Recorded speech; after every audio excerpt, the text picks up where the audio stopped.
Transition, the process of change from one condition to another. We are now at a new crossroad where change is evident once again. What does not serve us must transform us anew. Returning to our original state of oneness and true nature of that which created who we truly are. Confusion was the way of the past. Enlightenment is the way of the now and future. Shedding away the layers of deceit. We now bring you the transformation of the two who started as one. Our fearless planet never stands still. Earth has been in a process of transition, and we are not exempt from this remarkable ongoing reality. Welcome to Transition Radio.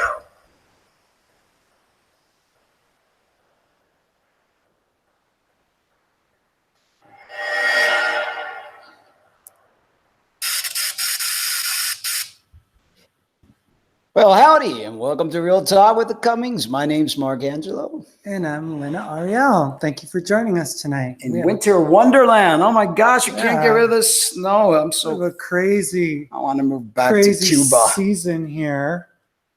It's like it's just blizzard. Nuts. It's nuts. Outside. Completely nuts. But hey guys, welcome. And today is what? God, I can't even tell the days anymore. Today's Wednesday, the second Wednesday. Good old Wednesday. Glad for all of you joining us today. And gosh, we've been having a show every single day. I know. How do you fit it all in? I don't know. It's like I try to find all sorts of different, things and articles. And we were in a conversation with a friend of ours last night. Yes, we've made a lot of friends that are our viewers, and it's an awesome thing. But hello, Phoenix. Hello, Jim and KJ. At work. Watch later tonight. Love you guys. Damien came in. Hi, Damien. Yes, I think he came in, left earlier. But anyway, gosh, so much to talk about. So many things constantly being downloaded and totally, it's such a quickening that's happening, big time quickening. And, I hope today we have better, looks like it's a little bit better. Yeah. I hope so. Yeah, it's a little bit better. It's a little grainy. But anyway, gosh, sometimes I don't have the words to say what I want to say in my mind, but, we've been duped in so many different ways. That's an understatement. Yeah, totally understatement. People are just, they're living life status quo as if nothing. And I don't know how those that are still not fully awake or awake at all could just deal with life and not see what's going on. I know. It's like, you buy the same old mantra, the same old story, the same old. And it's like, when are you going to break free of the same old? Because the same old thing doesn't really work. No, it doesn't. It doesn't look like we have. It was like a little bit of study. I don't know if I should go back to, I don't know what's going on lately with the internest. But let's go this way, and that'll hopefully make us a bit. Yeah, now you have to, because it brings it in. That's good. Hey, Debbie. Really Debbie, and Sarah Bees. We're going to have to snuggle. Yeah. Is that better?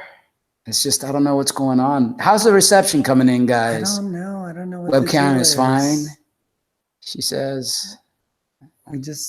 We feel like we're being choppy. Yeah, that's what it looks like. It's being choppy. Is that happening? Is the choppiness happening? Hi, all. Hey, Debbie. Hi, Debbie. Hello, Emily. Emily. It's good? Okay. So should I put it back to high definition or what? Tell us I feel like an eye doctor. I know. What can you tell us which is better? Is this better? This one? This one or the other one? Or that one? We brought it back up to high definition. No, but she said video glitchy. Yeah, that's what I thought. Sound is good. Sound is good. Well, as long as the sound is good. But see, there we got stuck now. Yeah. It's like, I don't know what's going on. I don't know if it's I don't Google. know. I don't know, maybe because it's bad weather. I don't know. I don't know. I can't We never tell. had this problem before. It's only been the past few days. I'm going to have to check the modem out. Maybe, The router. maybe do something or another. But let's hope that. I know I can't stand that because then I see myself all choppy and it just makes me lose my focus. Yeah. But, you know. Put it on the lowest possible quality. Yeah. Let's see here. It is what it is. As long as they could hear it, that's what matters. We just don't want it to get all chopped out. No. I In think the video to go, right. Well, there's the lowest possible bandwidth. So there we go. Well, it is what it is. Hi, Fifth World. Hey, how you doing, sister? Trying to figure out the quality here. I don't know what it is. Is everybody else having problems with their connection? Or is it just because we're having a winter storm here in Silver City, and then it's been the holidays and whatever else? But it drives me insane. Lisa lied about Jim Carrey dying yesterday. I don't know. It was Brad Pitt. Were you the one that told us about Brad Pitt? It was Brad Pitt. Yeah. We don't. I'm Michael and Sarah B's. People just coming in. Yeah, and apologize again for I don't know what's going on with the quality as of the past few days. We're having a separate storm. Yeah. This other storm was late in arrival, but it's here today. It's here today, and we're like everything got snowed in again. So and I'm assuming we've run out of bananas, Yep. and now we're down to like one apple, Yeah, one so- half of an apple. Well, I think today's the only day, and it's supposed to start clearing up again, hopefully. So, anyway, these are all problems that we have to face with when we live in these meat suits. Can't wait till we get out of these meat suits so we don't have these problems. Emma says electronics don't work good for me. I hear you. I don't know. It's just something happened. Well, at least there, it's kind of like okay now.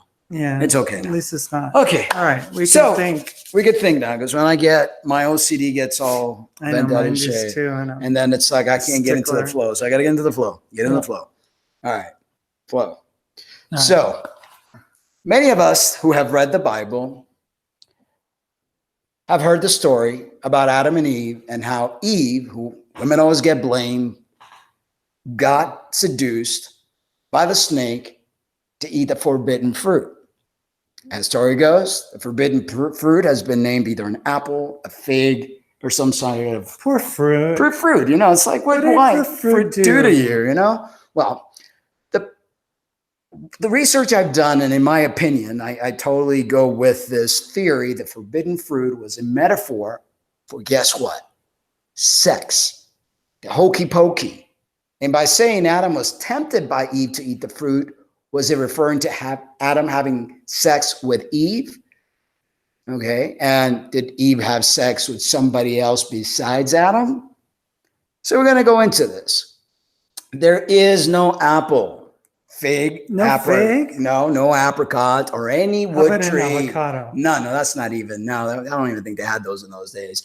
Apricot or any wood tree in this world that gives knowledge. If they did then, there would be now, you know, we would see this, like everybody be like raping the fruit of the knowledge, because we all want to like increase our knowledge base. Because Genesis 1:11 states every tree will bring forth after its kind. So the fruit was not a botanical. It's not even in the botanical center. I mean, there's no Botanical data center. Yeah, there's no such fruit. The fruit of knowledge. So what happened to it? Fifth World says peach. Maybe? No, I don't know. There's just no record of this. Well, knowledge. if the Garden of Eden was in Georgia, maybe it would have been. It would have been. But then we all be like really raising our IQs by eating this particular Phoenix fruit. says it was rape before Adam and Eve even were You're made. onto that's what. Yep. Definitely onto something, sister, because that's what I've been reading. So continue to read.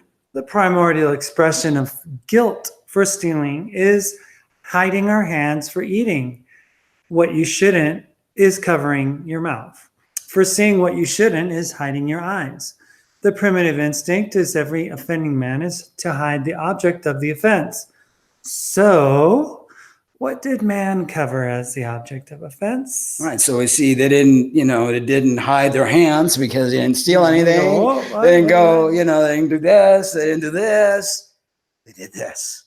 They went down below and hid their privates. So they ate and discovered they were naked. So what did the word ate mean? Then the eating taught them sexual, not biological exposure. So they did not just discover that they will catch a cold if they're not clothed. No? No. Huh. I could go on, but let me point out that the judgment lastly, God judged them a consequence of eating. But in testing judgment, though, Genesis 3:15, very popular, so I will just dwell on this. God was going to put enmity between the seed of the woman and the seed of the serpent. Hey, wait a minute. I thought they ate some apple. Oop. As a result of eating, both the woman and the serpent got seeds, children, and God was going to get to set perpetual enmity between both lines. So the seed of the woman, why the woman and not the man, it's always the woman's fault. That's another topic altogether, but was going to bruise the head of the serpent, and the serpent bruised his heel. So what do you know that gives rise to seeds? So does God forbid sex? Well, not to us now. The deed is done. But to Adam, he expressly forbade it. Right. So Ray says, and hi, Ray. Hello, Ray. Intercourse Welcome, brings more spirits into this system. That's what the enemy taught them. Exactly. That's what they wanted. One new slave, another Social Security number, another slave for the corporation, right? And we have a new person, 5J 5J fan. Hi, everyone. Don't know if you can help, but I'm a gay man who's constantly harassed by my stepbrother for sexual activity. That should I do, he said. What should I do? I don't have to pay rent. Okay. Well, let's see. I guess we could touch that now before we go on. So you're a gay man who was constantly harassed by your stepbrother. And is he kicking you out of the house? Is he not? What you do in your privacy of your own home or your own room or wherever it is your business. But when you're living in somebody else's house, there's some boundaries that you should possibly respect. So that's a tough one there. That's a tough one to answer. Phoenix says it's a very sick story. The Adam and Eve story, yes, yeah. And the whole, and people have fallen for it, not thinking, it's like, is there a tree of knowledge out there? What fruit can I eat to become smarter? And Fifth World says maybe he was forbidding the serpent, the Kundalini awakening, if the serpent seeded the woman. That could be very possible too, because, then it wouldn't have been the serpent, or I would say the reptilian or the Anunnaki lord that was probably trying to awaken Eve. And Phoenix has a whole different spin on this. Says the master made the bin, then the jinn to remove the bin, then he made Adams, then Adam, then Eve. Many stories here. 2 kingdoms, 2 gods, 2 stories, 2 fathers. Very possible. Yes, when we talked about the pre-Adamist people before the Adam and Eve thing. And there's just so much stuff. And the bottom line is they have been lying to us and trying to confuse us. And why is that? Because they want to keep us here in this non-reality, in this holographic world. The marriage of the bride and Christ, the serpent awakening Kundalini. Yes, good possibility. Yeah. There's so many different possibilities to all of this. What I do know, or I guess what we do all know, is that there wasn't no actual real fruit. Fruit had nothing to do with this. No. So we're either looking at the Kundalini serpent, which is the way for us to actually spark the kingdom within, one of the ways. We're looking at having sex with either an Anunnaki, some other reptilian form, And dimensional. there's being. something in the rest of the reading here that'll point to that. Or just the regular sex between Adam and Eve, which they were not allowed yet to procreate. That was maybe something that the gods, the Elohims, were waiting to do until they perfected the until they species. maybe came to a certain awareness Yes. or something, or a certain type of maturity. Yes, possibly. Right. So Ray says, or who is it? Somebody 5J says, won't make me pay rent if I give sexual favors. Don't think I'll be kicked out but he pulls his out and Lada calls my name. Strange, huh? Yeah, definitely a predicament there. Yeah. So Ray says, 5J gay dudes here. I worry not about the perception of this matrix. Act in love and Father promises salvation as you already have eternal life. The whole system of sex is out of the enemy. Worry not. Great answer, Ray. Thank you. All right. So how then was Adam to multiply? Okay. If they weren't supposed to have sex, and a lot of people say, well, didn't God say go forth and multiply? Well, we haven't fully understood this yet, but think on this. Adam did not come through sex. Christ did not come through sex.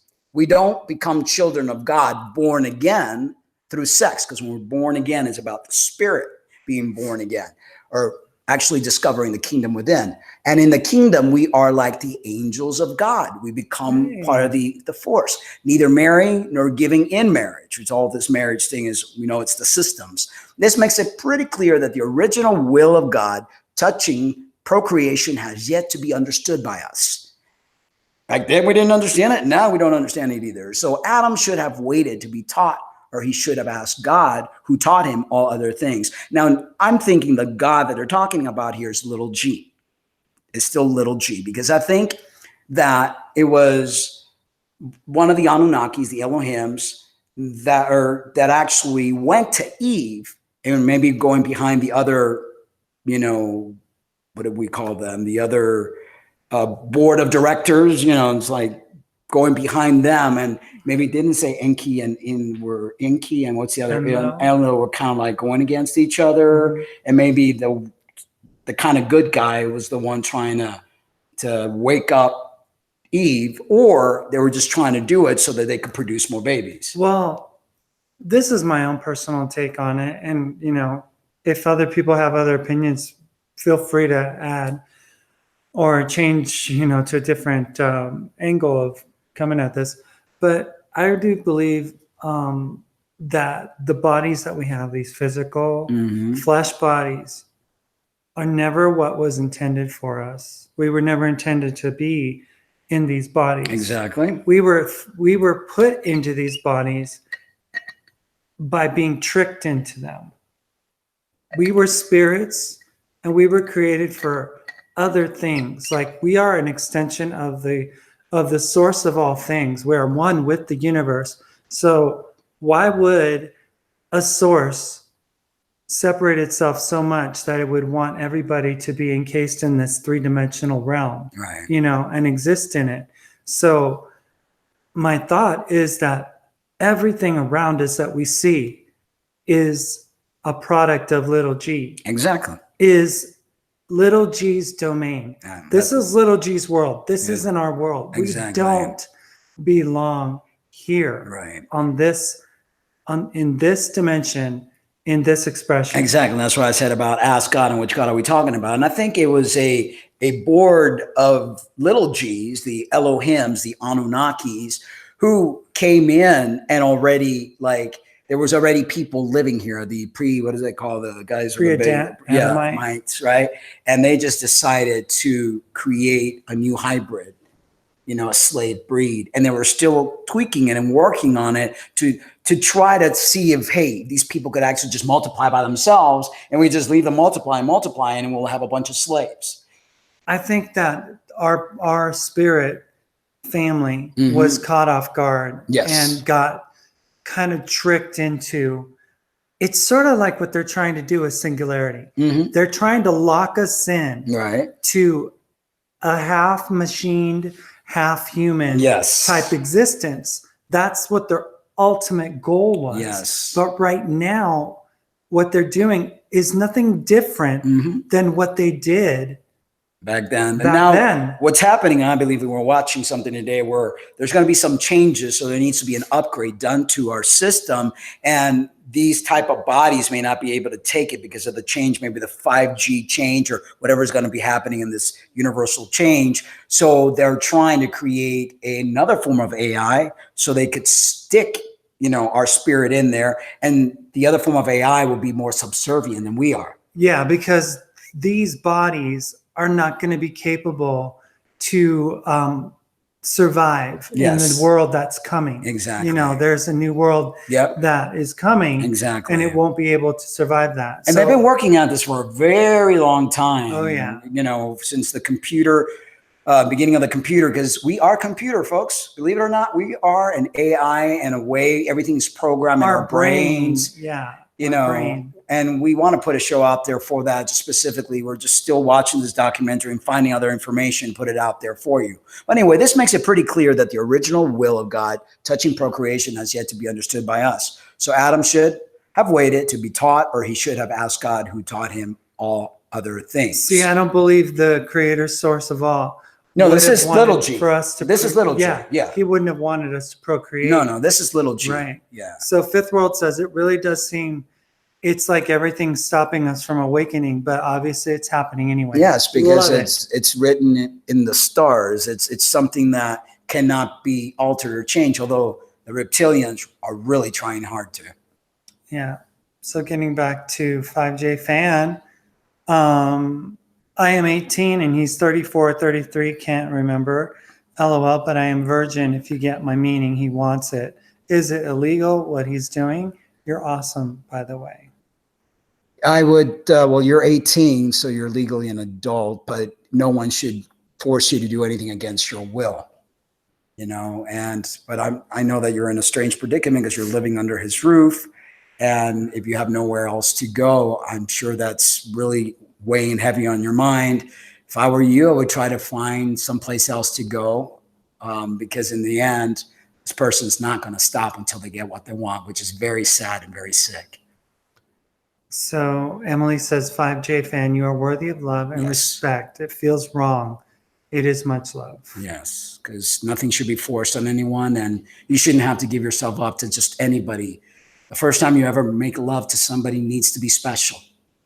You know, it needs to be a true connection between you and that person, not just somebody because you feel you owe them something or because they're forcing you to do it. Because it's a soul connection. Yeah, when you do, you know, it is. Give of yourself, you know, because you're giving your life force to someone else. Yes, literally. It's more than just sex. There's a spiritual exchange that takes place.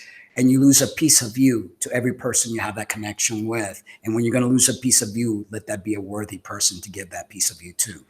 So Fifth World says, yeah, this is awesome. It's really opening our minds up. Thank you for doing this. Anytime. That's what we're all together for. We're brainstorming. It's what the entire human race needs to do to get ourselves out of this mess that we got ourselves into.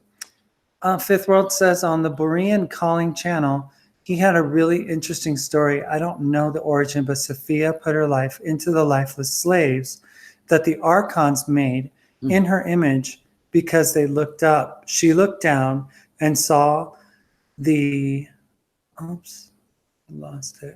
and saw the lifeless bodies and felt sad and put her spirit into them. Interesting. But that's what the crystal and DNA is for. That's why it's such a gift. That's why there's all these narratives trying to scare people out of it. Yeah, and it's so important for us to reconnect the DNA, reconnect our chakras, really learn how to be in tune with our inner spirit versus these outer bodies. These outer bodies have been nothing but a ploy, a lie, a decoy, and we need to just stop thinking. Yeah, and I know it's hard. People just are so attached to their looks, to everything about themselves that they forget to look inside. And it's almost like you need a sledgehammer, you know, it's like, wake up, dummies, you know, something. I don't know what the heck, but it's. But what I'm discovering, and I was reading to you this morning. Hello, Bill. Was this fact that anything matter, anything that is seems to be solid, or that you can feel, touch, see, taste, smell, whatever, Mm-hmm. all of those things are not real. No. I mean, No, they're not. they It's a are a hologram. perceived reality, because our suits that we wear, these transmitter receivers, are set only to receive a certain programmed information. And what we don't see is pretty much everything. Right. What we don't see. We only see 4%. 0.00005%. You know, it's like the spectrum that we are able to sense of all things, you know, in creation, in all the universe, Right. is even less than 4%. Definitely. You know. So Fifth Wheel said, don't worry, Mark, that will never happen. That is still fear. Don't worry. I was there. I realize now we are already sovereign. Yes. We are. And we're not afraid of anything. No. It's called the pole shift. Yep. Blue Bottle Bunny Farm said, I don't have 3 crystals and ordered of fries in my DNA. My DNA. LOL. Thank you for that reminder, Heidi says. Yes. Heidi Hi. joins us. Hello, Heidi. And Bill says, do not have sex with anyone you aren't in love with. Exactly. Exactly. The Fifth World says, we are biological computers, Yes. and we are in the midst of an upgrade. Yeah, that's what we said. And that's what's kind of like disheartening, because during this upgrade, it's part of the singularity that they're trying to create. And what I've heard and what I've read is if they accomplish that, then we are stuck in that body, because the body's the upgrade they're going to be making is not going to die as the body does now. And so the soul will be trapped in this, and then we won't be able to do what we need to do to get out of here, according to what I've been reading. And you know what? I think that's all like hypotheses. Right. You know, I think that they are trying to do that, but I do not think that our spirit is going to be ever able to be controlled, contained, and limited in the way that they would attempt to do so. Because if they're doing so on the physical level, we have to remember, there's no way they can do that. Remember that they've been messing with us many, even I'm sure stuff that hasn't been written, because every time, I mean, look at the city of Atlantis, look at other, you know, other stories of other races. Well, what they can do is this: they can take what we have and then they can try to wipe us out. Yeah. So that we start from scratch again. Like, say, for instance, like the grid were to go boom right now, you know, and everything would be like totally back to caveman times, right? Which is what's happened before. Yeah. So that is something that they've always done. So this is why we need to be proactive and go, oh, okay. We know what you're doing now. Okay, we know what you're doing. Yeah. You know, the last... We've been duped way too long. Yeah. Yes. So it's important for us to really concentrate on our light body. It's important for us to really learn how to defy this reality, learn how to get in and out of our bodies, learn how to be able to like disconnect. You know, it's like particles and, you know, and there's people probably going, how do you do that? Well, there are ways, and the stuff that we are learning and reading, there are ways to do that. Of course, it's not something that could be learned this magically. That's what alchemy, and that's what the yogis, and that's what, you know, many of ancestors have been able to do, the ascended masters, and that's what Jesus, God, and all these greats that came. And that's what quantum physicists are finding out. Yeah. You know, I mean, even Albert Einstein said that, you know, these realities are not real at all. Yes. You know, you know, they're just not. And 5J says, yeah, it's awkward. Can I ask a question on religion, though? I am an atheist. My question is, why do they now believe Jesus was first cousin with Muhammad the Muslim? Are we really Muslim?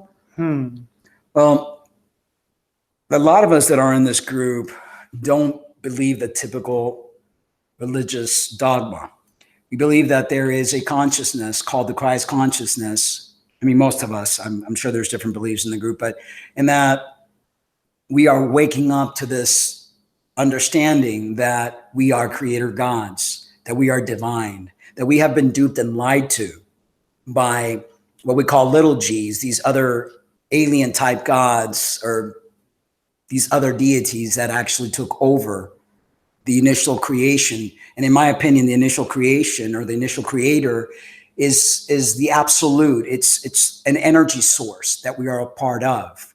So I'm not quite sure about the Muhammad thing. I mean, because there's so many different theories. Yeah, but I think all these individuals, even unfortunately, I hate to break it to other people, my opinion is that Jesus, the figure, never really existed. Yeah. I think he was an allegorical character, person, a legend, a wonderful storyteller, and his stories are the stories of the ancients. Right. Or if he did exist, he was not the son of God as per se, or this whole, it was just a very prophetic, enlightened person. Yes. So Phoenix says, you climbed up and out of 7 destroyed worlds, and you fell 8 in your consciousness. She saw the suffering and she came to help them, and they forgot her. Emily said, 5J fan, do you believe in love? If so, you should listen with an open mind. Yes. Yes. And 5J said, ask us a question as trans people. Are you scared of any ideology or thought as trans individuals? I have a trans history since 2003. I used to be pro-trans.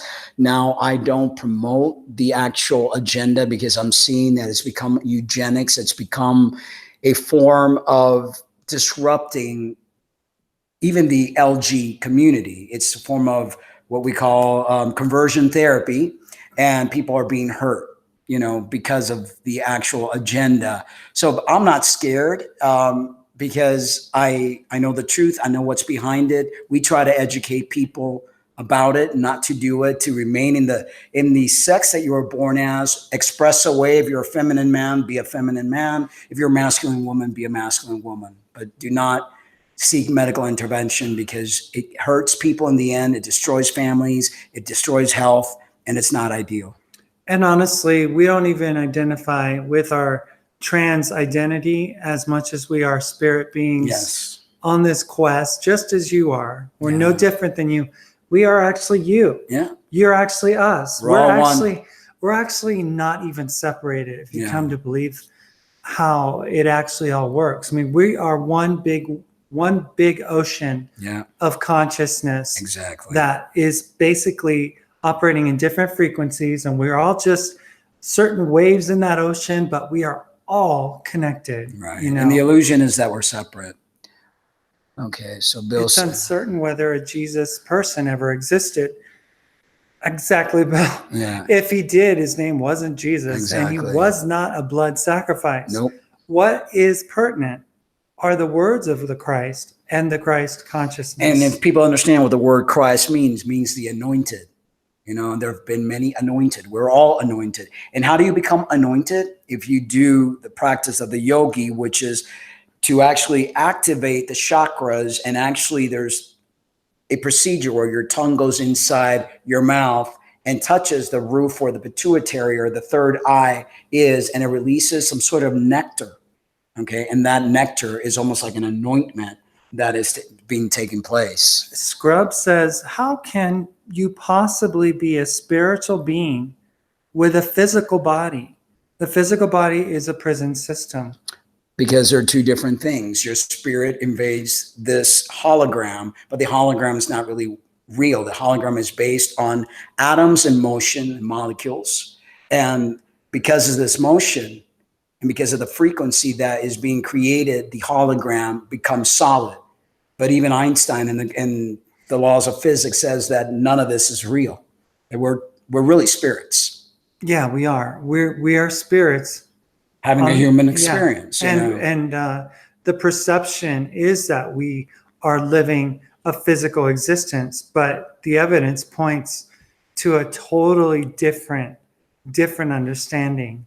Totally. One of the things that I heard was this morning was something that I wrote on my Facebook page. It says, we know that everything in the universe is made up of atoms, which are usually depicted as having a big solid nucleus with electrons spinning around it near Yes, orbit. in neat orbits. Yeah. But when quantum physicists took a closer look, they discovered there's actually nothing really there. And we're made up of atoms. Yeah, that's all we are. Think about it. In fact, they discovered that 99.9999996% of the atom is literally empty space. Wow. The nucleus seems to be solid, but it is so infinitely small as to effectively not even be there. The rest is essentially a physical void. In fact, it's been calculated that if you took the entire population of the Earth, all of us, all 7 billion of us, and removed all the empty space from all of our combined atoms, the entire human race would fit nicely into a single sugar cube. Yeah, and if you think about it, when you break a hologram, every piece of that hologram has the same equivalence as that big hologram. So it's like when you take a hard drive, it's a little small thing, and you fit it, and you put it in, and you are able to download a whole bunch of information. You know, it's like the small amount of inside our computer, all the stuff that fits in. It's the same concept. It's the same thing. It's like it's things that can blow your mind, but it's reality. So let's continue our article. And here. finally, some respondents said, when Eve ate, nothing happened.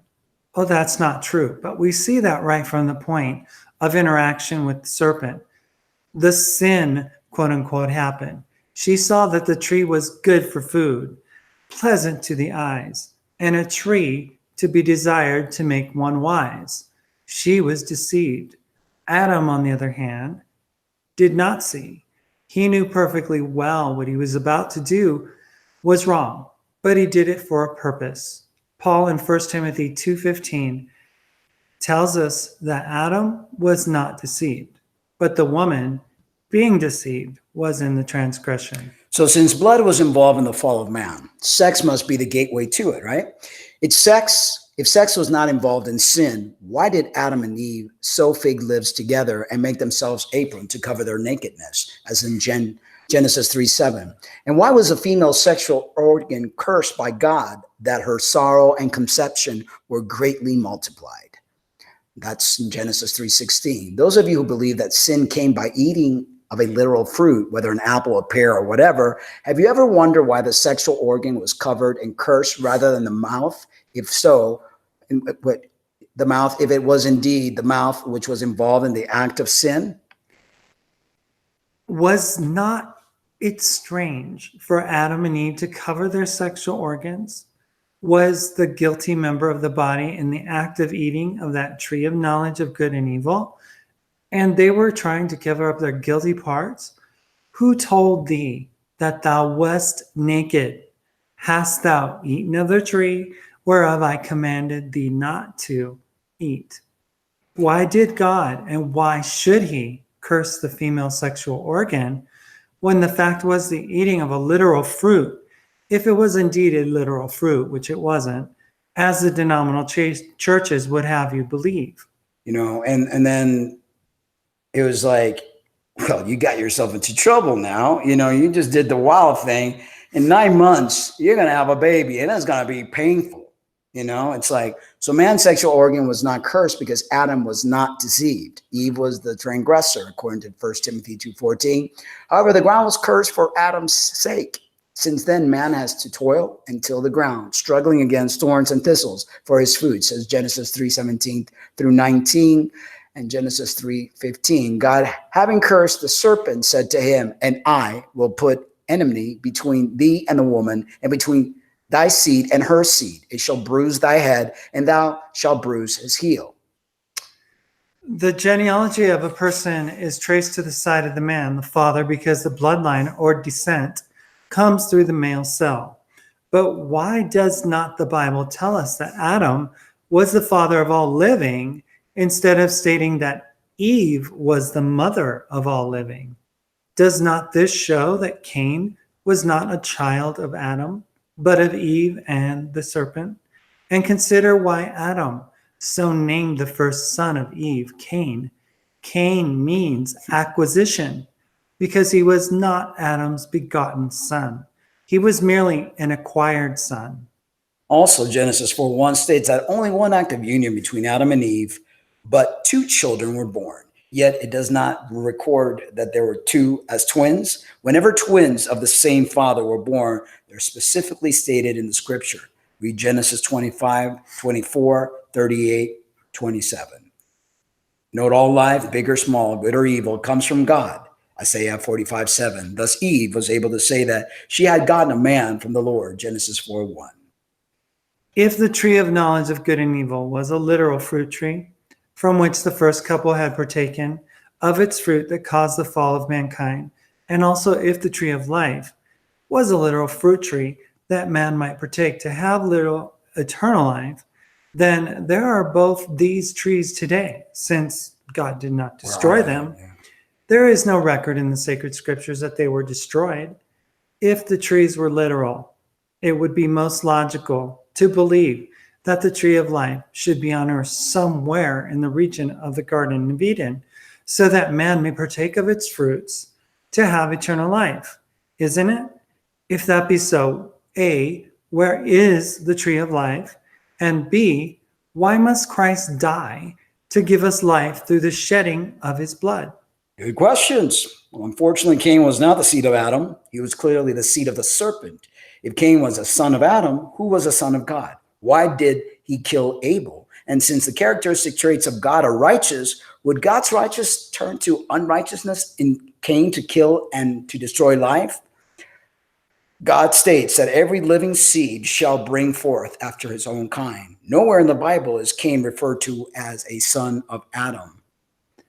All the above points conclusively prove that not only was the commandment of God broken, little g, but that blood was also involved in the fall through sexual fornication, which resulted in the birth of the seed of the Satan-possessed serpent, Cain.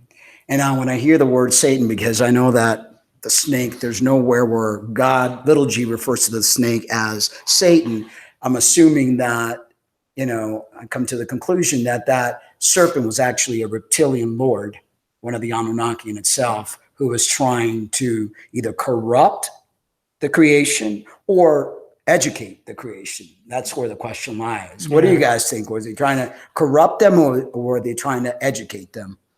What is it? 5J fan says spirit beings, ghosts to me aren't real, but I do say to people that when you are created, you therefore cannot just vanish after you die. Your being will go somewhere, although we don't know where. Well, the spirit is what we have inside, encased in these bodies. That is what's eternal. Our bodies die, our spirit goes forever. And we typically go back to the eternal, the big spirit of all, the energy force, the absolute. And, there are spirits that linger in this realm because they don't know their way back. As many people have seen, I've seen many spirits in my days.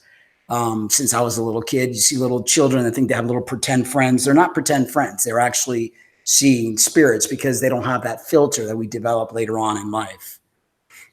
So Scrub says, just wait until the Schumann resonance goes up into the 30 to 50 hertz range. Yeah, a lot of strange things because everything is frequency. Mm-hmm. Everything is frequency. You could actually see in an experiment when you play a certain hertz of music, water, there are certain crystal shapes that take place. Alteration of forms and all sorts depending on the frequency. Phoenix says, just wait for the elephant's trunk to move, South America. Pole shift. Pole shift.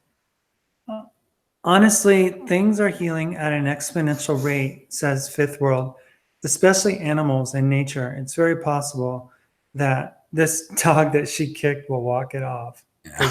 She talked about. I smashed my toes 2 days ago, literally broke my big toe and I am almost fine again. Yeah, Those because take a while to heal. Yeah, they do. So yeah, there is a massive quickening taking place in our bodies, especially for those of us who are awakening, who are actually accepting, the tuning of our frequency, the waves that are actually in our bodies, the dermatomes. And I mean, there was a time in our lives that, we would get cut and the cut would heal itself. Anything would happen and would automatically get a healing. Well, we've lost that because of what's taken place. But I believe that we're returning back to that. So sorry, now we see through the glass darkly, says Trish Killian. Hello, Trish. Somebody said, well, Phoenix says, oh gosh. Michael says, will Venus get closer to Earth? And so the answer was, well, And Fifth World said, believe that it is Sirius and Venus is the queen of reptilians. Sirius is the archetype of the Holy Spirit. There is definitely something going on above. That's what they're saying, as above, so below. Whatever is happening in the skies and up in the stars in the universe is actually affecting us in this planet. And since we are part of everything, it's affecting our cells, everything else. There's a lot of people that are getting sick, and the people that are getting sick are not in the right frequency. So the body's like reacting very violently to itself. Right. And Fifth World said, what we are seeing next to the sun and next to the moon is Sirius the star, at least a part of Sirius system, not Venus. Interesting. Michael says that will be a sight to behold. Yes. Mickey says, wandering stars, to whom the blackness of darkness is reserved forever. Jude 13. You know, I've had a lot of reoccurring dreams where you actually see these big, huge planets near the Earth, like things that we've never seen before. Like we see the star, and we see stars, we see the moon, and we see the sun. But in my dreams, I've always seen this huge, very big planet that's like right on top of us. Very reoccurring dream from the time I was a child. Michael says, I don't follow any church. 5J Fan says, in the Bible, it says that those who walk with shame should always seek forgiveness. But why does the snake prey on those who help? I'm not sure. So those who walk with shame, the Bible says that those who walk with shame should always seek forgiveness. Remember, the Bible always talks in metaphors. There's a lot of coding, a lot of lost in translation. But basically, I'm assuming that says that, you know, I would believe to forgive yourself, because there's nothing else but forgiveness for self and you forgiving others. And that's going to really, you know, align yourself to find peace. And as far as the snake, I think the snake is a metaphor for our awakening, you know, our Kundalini. Phoenix seems to think that the snake saves. So the lie is that it doesn't. Well, that's why the Kundalini, you know, when you tap into it, when you activate it, it actually brings you closer to your higher self. So Scrub says, what if eating the fruit from the tree was actually Eve fornicating with Adam? It's spoken in scripture to be a tree that bears good fruit. What if the tree Eve eats from is Adam? That's a possibility, but I believe because Adam wasn't there when Eve was being tempted by the snake, she later brings the fruit to Adam and says, here, have some of this. Now, there are things that I've heard that they almost had like a menage a trois, you know, that the so-called reptilian snake took Adam and took Eve, you know, first Eve, and then kind of like, look what I've learned. Well, here's the deal. We think that it's like the story is pitched as if Eve was by herself, walking alone, and Adam was off doing something, maybe naming a platypus or something. I don't know. But the fact is that Eve said, the Bible says that Eve gave the fruit to Adam, who was there with him. She was with Adam when she was being tempted. Adam was watching and was sitting there. He wasn't according to what I've heard and read. It's like she was tempted, and then she kind of like went to him. No, he was there. Well, let's read up the trusty Bible and see what the trusty Bible has to say. Now the serpent was more crafty than blah blah blah blah blah blah blah. When the woman saw the tree was good. When the woman saw the fruit was good, she took some and ate it. She also gave some to her husband, who was with her, and he ate it. Huh. So they were there. Yeah. They were together. So they were having a menage a trois then, or some sort of weird thing there. And the other thing that I've heard, and this is something that I heard before, was that Adam was specifically told by little g where the tree was located. Right. And Eve was not told where the tree was. So you know, Yeah. obviously, but I don't, you know. The thing But is, it was some sort of regardless, it's just sexual like- act. They actually, you know, went against the will of little G. Little G didn't want them to procreate yet or discover sex because it's like, oh, now they'll be like us. They'll be able to create with, and they won't need our help. Cain was not the son of Adam, please, Phoenix said. And Scrub said, it's almost as if you're pulling words from my head, Cummings. Yeah. So what is Phoenix? Is Phoenix agreeing with me that Cain was not the son of Adam? Right. Because that's what we read, that it was actually the son of the was not the son of Adam. Adam. Exactly. She said Adam raped his daughter. An evil lie begins. Yeah. What do you do to the hole in the tree, Adam? Study. It's like, like, study where? Because she's always giving us those things. Let's see. Educate, says Bill. Synchronicity, says Emily. Yes. Tree of life, cerebellum. Tree of good and evil. Sarah. Yeah, the different parts of the brain that control different kind of things, which is really part of the nervous system. The central nervous system makes up of the brain and the spinal cord. The peripheral nervous system makes up everything else that goes from there to move and feel, you know, parasympathetic and sympathetic. Phoenix says, what is the tree of good and evil? What is the tree of good and evil? What is the tree of the knowledge of good and evil? What is it? Because we know what the snake was. Right. So the tree of good and evil. You're saying that sex is the tree of good and evil then? Possibly. But the fruit is the sex. The sex. So what is the tree? Of good and it's evil. It's like a math equation. Yeah. N equals. Yeah. And I'm terrible at math. I really can't believe what I heard and saw tonight. Thank you both. Thank you all here in chat. Love you all. Love you too. Little scroll. I'm 27 with nonstop, sometimes loud ear ringing for 4 months straight now. Wow. And that's just started to happen now. Well, there's many different medical things it could be, or it could be a spiritual awakening. You know, your higher self may be trying to get your attention. I would seriously consider meditating, you know, and really trying to align yourself in some way or another, you know, learning ways through vibration, through deep breathing, and things of that nature. At the end of the show, today's manifestation moment is going to be on trying to align, you know, that kingdom within that, the chakras and stuff. So Michael says male and female polarities of the brain, possibly. Yes. Well, we have two hemispheres, and in the moment they don't work in cohesive. They don't work together, and that's one of the things. One of the courses that I'm taking now is learning through a type of special meditation. I'm sorry, to align the left hemisphere with your right hemisphere and learn how to get in and out of the body willingly. But what he's saying is the tree of good and evil is the male and female polarities of the brain. Could be. He's asking. Yes, could be. Fifth world, I really think that this is talking about the light body and the Christ itself. And wow. Yes. Yes. Has anyone else gotten to the point they can feel and see the energy from people? Yes. And Scrub said, Cummings, when my awakening moment happened, it literally happened in the blink of an eye. And guess what? The visions I was given match your recurring dream about planets near Earth. Yes. And I've been having those dreams since I was a kid, very, very young child.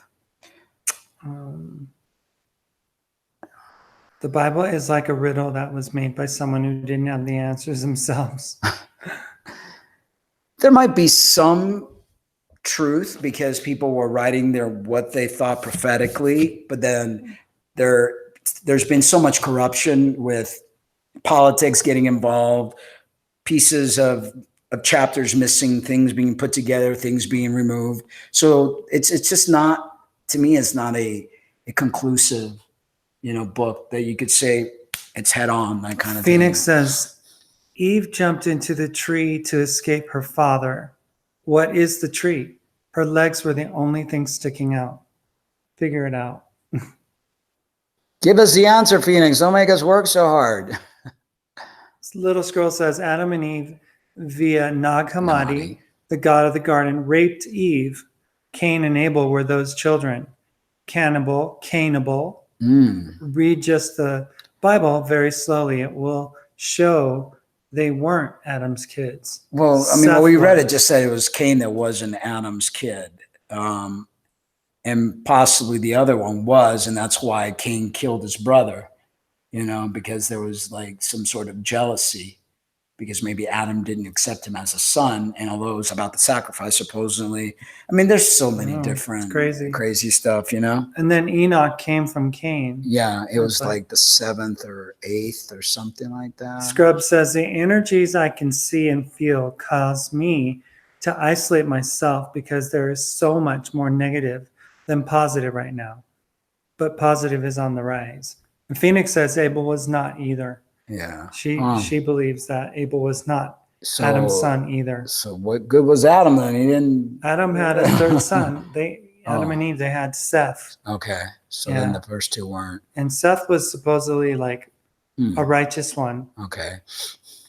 Positive energy, recharge, love, family. I come here. Yes. Mickey. Welcome. Bingo, said Scrub. Bingo.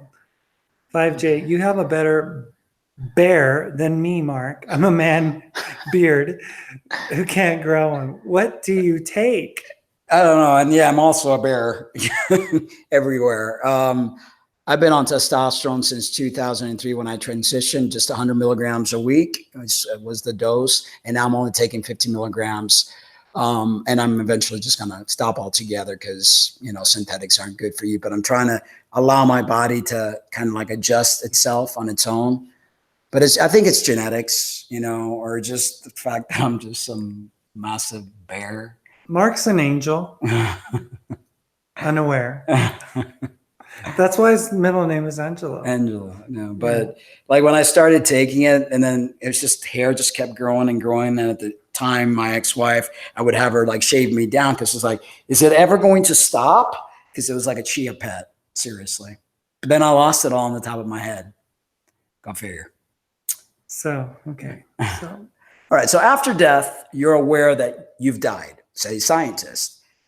So this is an article we found, and we're going to have several guests in the upcoming weeks that are like their near-death experience, which it's always fascinated us, learning about what people go through when I died when I was 1 year old, but I don't remember a single thing. You don't remember anything when you're 1 year old.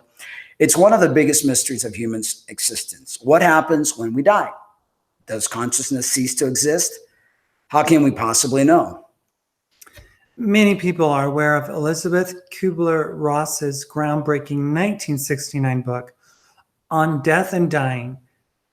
That brought today's widely accepted 5 stages of death faced by terminally ill patients: denial, anger, bargaining, depression, and acceptance. And those are the same stages of grief, by the way.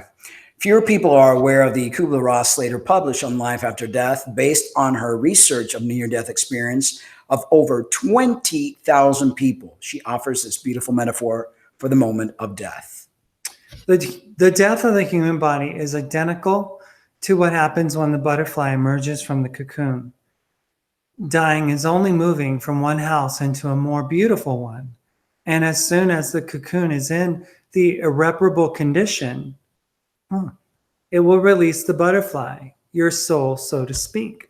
Beautiful way of looking at it. On leaving the cocoon, you reach the second stage that is supplied by the psychic energy. You will immediately realize you can perceive everything's happening at the place of dying, be it at a hospital room, at the site of an accident, or wherever you left your body. You do not register these events with your earthly consciousness, but rather with a new awareness. And if many of you have seen movies like Ghost, many of these other movies where people literally die flatline and you see them looking at themselves in the operating table, there's been many, many accounts of people knowing exactly what's going on in that operating room or in the deathbed, and people are crying. And when people come back, they reveal things to those around them that they couldn't have possibly known, because they were pronounced dead when they came back. So Kubler-Ross's description of the moment of death has been controversial.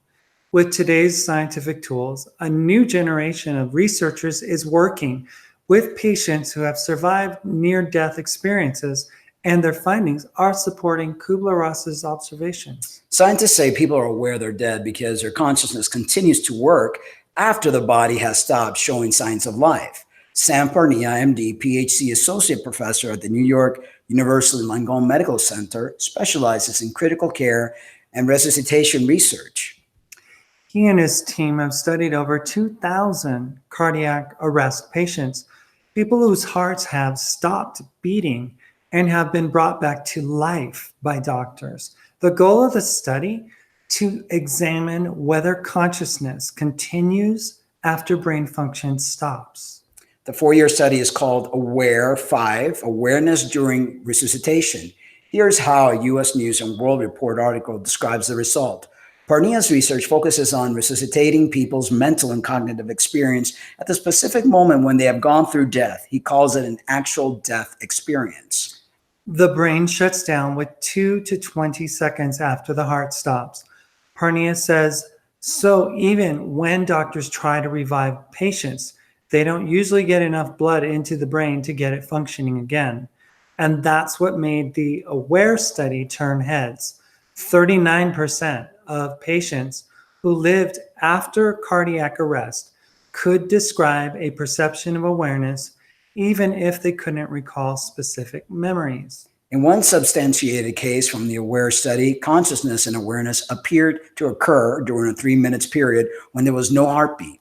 A person is pronounced dead when the heart stops beating. In an interview with the independent doctor, Parnia observed, once that happens, blood no longer circulates to the brain, which means brain functions halt almost instantaneously. You lose all your brainstem reflexes, your gag reflex, your pupil reflex, all that is gone. In popular culture, this is called flatlining, because equipment monitoring electrical impulses in the heart, EKG, and brain, EEG, both show flatlines when measurable impulses stop. Now, the other day we talked about that when people die and their EKG, normal EKG, you have your PQRS line, whatever, but when you die, it flatlines. In my opinion, when the spirit leaves the body, which I believe the spirit is what creates the electricity that runs our heart, that runs everything in our body. I mean, we're not connected to anything, yet our heart beats, and it's proven that we are electrical. I mean, there's been tests that shows this. So when we die and we leave, the spirit leaves the body, there's a flatline. Okay. Phoenix says, Mark, what color is the planet you see? Please. Thank you.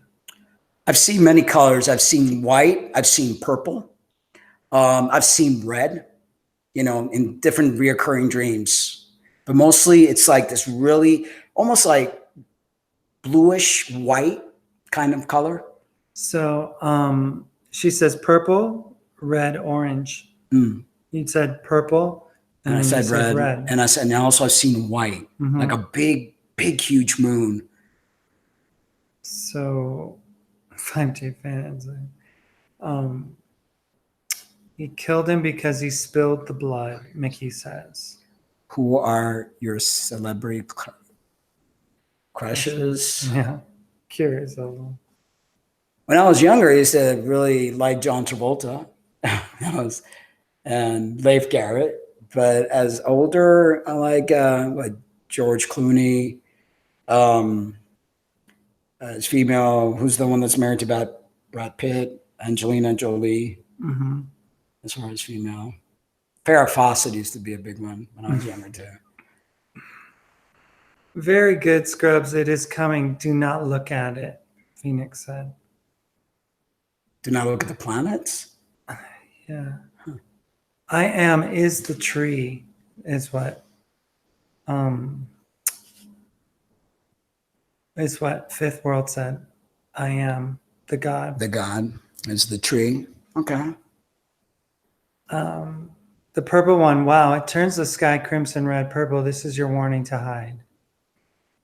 Wow, so it's like prophetically. 5J, Guillermo del Toro based the movie Mama on the story that an evil ghost visited him as a child. And when he got too scared, the ghosts of his family members came to watch over him at night. Another recurring dream that we have besides the planet was a fleet of UFOs that were coming, and people were just like screaming and running, and they were being all scared. And yet I wasn't, I was like, okay, finally, we're going home, or they're coming to take us or something. But that was another recurring dream. Scrub said, Jeannie Rose, I have had more than 12 NDEs. Wow. I have a defibrillator in my chest. I am patiently awaiting the moment we get to go to our true home. Wow. That's a lot.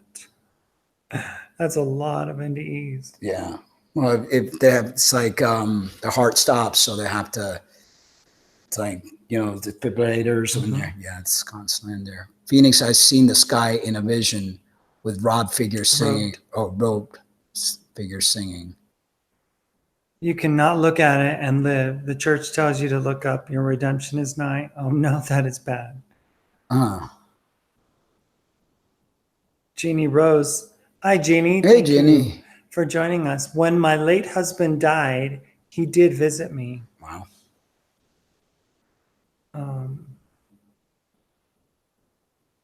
The morning star sings. It is beautiful. Mickey says, the morning star? Yes, I am. That just happened to me and my daughter and my mom the other day. Things were moving in the bathroom because Phoenix said he moves things around your house to mess with you, her deceased husband. Okay, all right. In an interview with Live Science, Dr. Pernia said, if you manage to restart the heart, which is what CPR attempts to do, you'll gradually start to get the brain functioning again. The longer you're doing CPR, those brain cell death pathways are still happening. They're just happening at a slower rate. Yeah, because what happens when you don't get oxygen in your brain, you become brain dead, and that's one of the reasons you do CPR, to keep oxygen and to keep blood flowing until paramedics come, and then they could defibrillate you or they could hook you up to a machine. But if you don't do anything, then the possibility of being a brain dead individual in a coma, wants to live like that. Parnia's team has documented many people whose hearts were restarted, who could describe in detail what took place while they were technically experiencing death. They'll describe watching doctors and nurses working, like I mentioned earlier. They'll describe having awareness of full conversations, of visual things that were going on that would otherwise not be known to them. These cases have been verified by the medical personnel who brought them back to life. So is this another article? No, it's the same. The same? Death, a time of hyper-awareness in the brain. Researchers at the University of Michigan performed continuous EEG brain monitoring in rats during cardiac arrest and found there was a surge of high-frequency electrical impulses in the near-death state that were higher than the electrical impulses measured during the normal conscious waking state. The researchers concluded that this demonstrates the brain can generate heightened conscious processing at near death. Survivors of cardiac arrest reports highly lucid and vivid experiences that are said to be realer than real. Remarkably, these experiences are reported worldwide across cultures. Other researchers have examined the brainwaves of patients whose hearts cannot be restarted and are being taken off life support for organ donations. A research team from Duke University and Virginia Mason Medical Center found surges of EEG brain activity in humans as care was withdrawn in preparation for organ donation after cardiac death. Researchers from George Washington University Medical Center found the same phenomenon in patients who were neurologically intact before the decision to withdraw care due to extensive systemic critical illness. Could it be that the spike in the brain activity at the moment of death marks the emergence of the soul as it releases from the body's cocoon? From reincarnation to heaven and hell, depending upon your belief system, there are a number of spiritually based ideas about what happens after death. What do you think happens? Let's see what we got. Phoenix says, in 2024, I feel as though we all may be in a different place. I think so. I think that whatever is taking place is like a conversion from one dimension into another. And, life as we know it will change dramatically. and also because we are changing inside. So as we change inside, so does the outer, as above, so below. So what was it? Jeannie Rose said that when her late husband died, that he did visit her, Right? and that he actually appeared to her as his younger self. Wow. And then we had a question from 5J.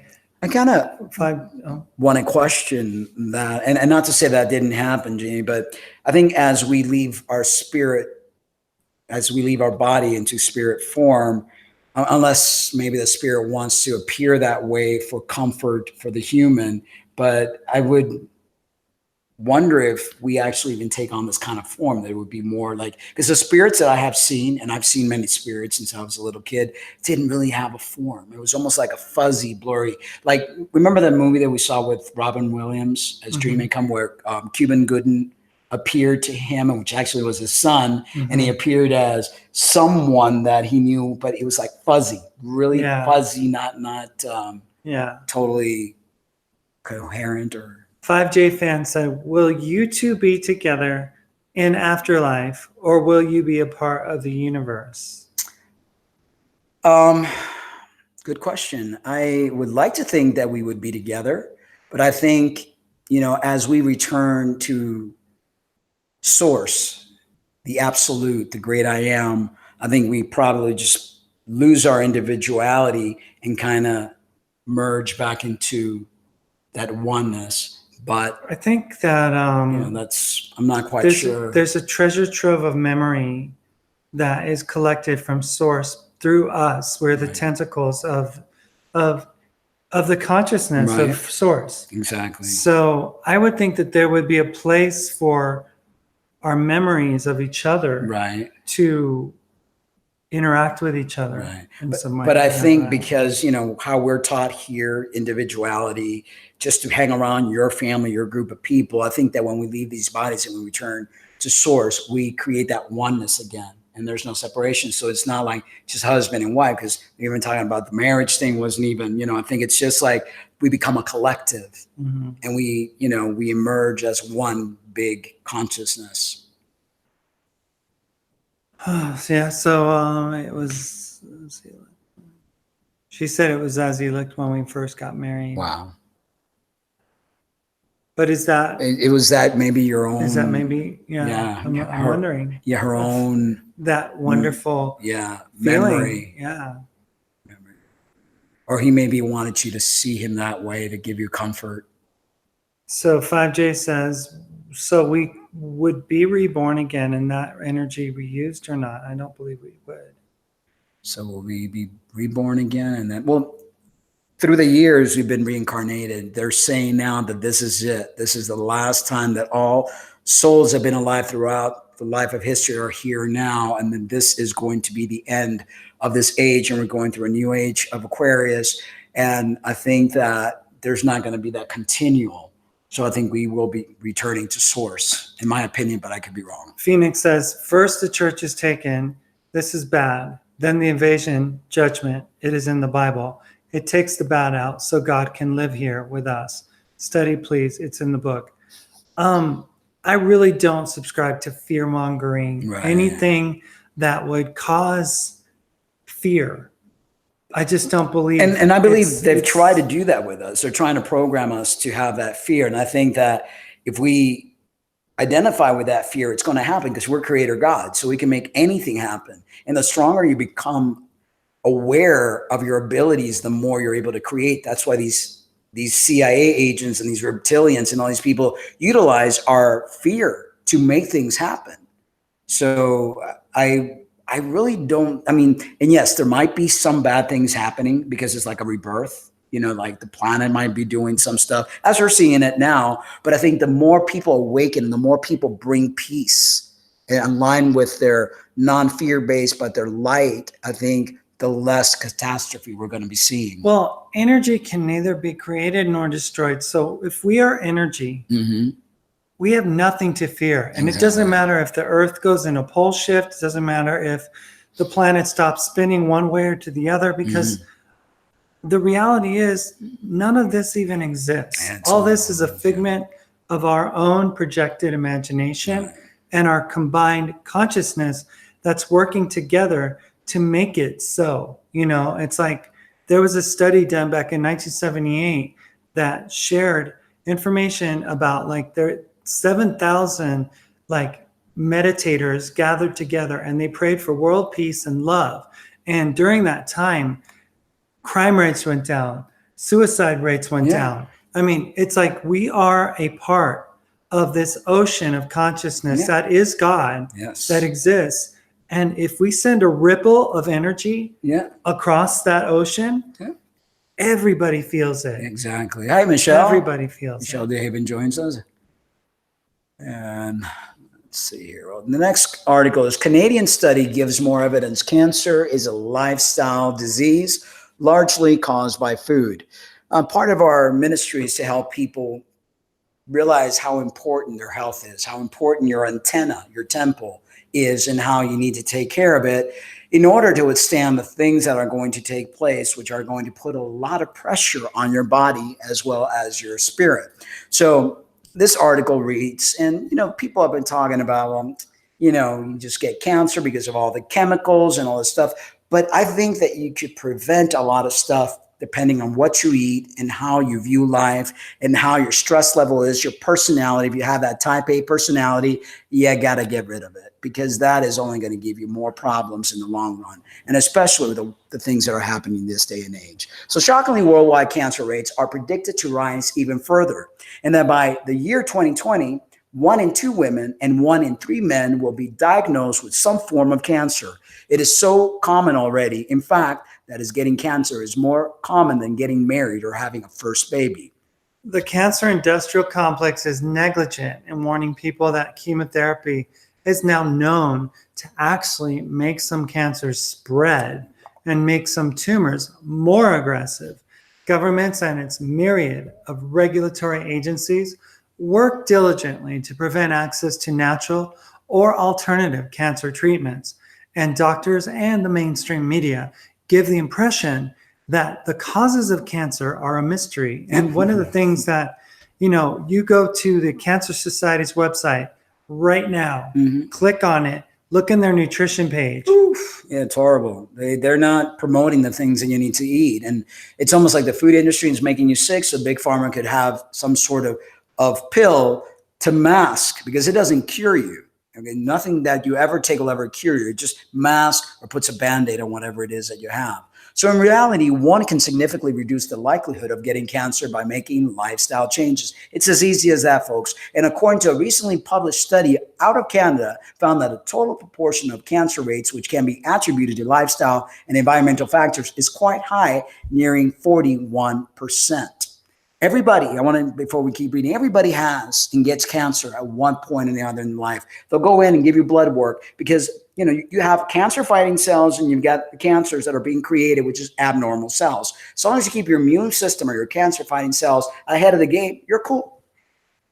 And, Jeannie says that holistic doctors ending up dead. Yes, there's a lot. This has been happening now for a few years. The YouTube shuts down channels when you give too much information. It's like they don't want you to know. And that it's because it's big business to make people sick. And that's what they're trying to do to all of us anyway. And they demonize these holistic doctors and they make them look like they were insane or something. Like one woman, a doctor who was working on a cure for MS. Was found strangled in her garage. And somebody who would not and ever she would have suicide. never considered it. But they make it look like these people are like their screws loose or something. Yeah, a lot of them have been found dead. A lot of the ones that are really finding natural cures for cancer. And you can't even say something cures cancer without the FDA coming down your throat. Mickey says, I had anti-cancer cells. I gave a biopsy to help develop the uterine cancer vax. And that uterine cancer vaccine has created a lot of problems, with they're even giving it to boys now. Yeah. UTIs in boys. Yeah. That's the first. Yeah. Crazy. Regarding the methods used in the study, we estimated summary population attributable risk estimates for 24 risk factors: smoking, both passive and active, overweight and obesity, which is a lot of people, inadequate physical activity, diet, inadequate fruit and vegetable consumption, inadequate fiber intake, excess red and processed meat consumption, salt consumption, inadequate calcium and vitamin D intake, alcohol, hormones, oral contraceptives and hormone therapy, infections, Epstein-Barr virus, hepatitis B and C viruses, human papillomavirus, Helicobacter pylori, air pollution, natural and artificial ultraviolet radiation, radon, and water disinfection byproducts by combining population attributable risk estimates for each of the 24 factors that had been previously estimated. The list above essentially outlines the wide range of personal choices we know can increase the risk of cancer, mainly pointing out that food causes cancer, along with exercise and common avoidable environmental factors. Cancer is somewhat preventable. Overall, we estimate that 40.8% of incident cancer cases were attributed to exposure to the 24 factors included in the analysis. Tobacco smoking was responsible for the greatest cancer burden, accounting for an estimated 15.7% of all accident cancer cases, 2,485 cases, followed by physical inactivity and excess body weight, which were responsible for an estimated 7.2% and 4.3% of incident cancer cases, respectively. All other exposure of interest were estimated to be responsible for less than 4% of incident cancer case each. So within this information is the revelation that so much of our food system works against good people and good health. Yeah. Perhaps the great secret here in all of this is the growing awareness of the negative effects that consumption of sugar has on human health. Now, some 80% of all packaged products contain some form of fructose, and sugar has been identified as a top cause of the global cancer epidemic.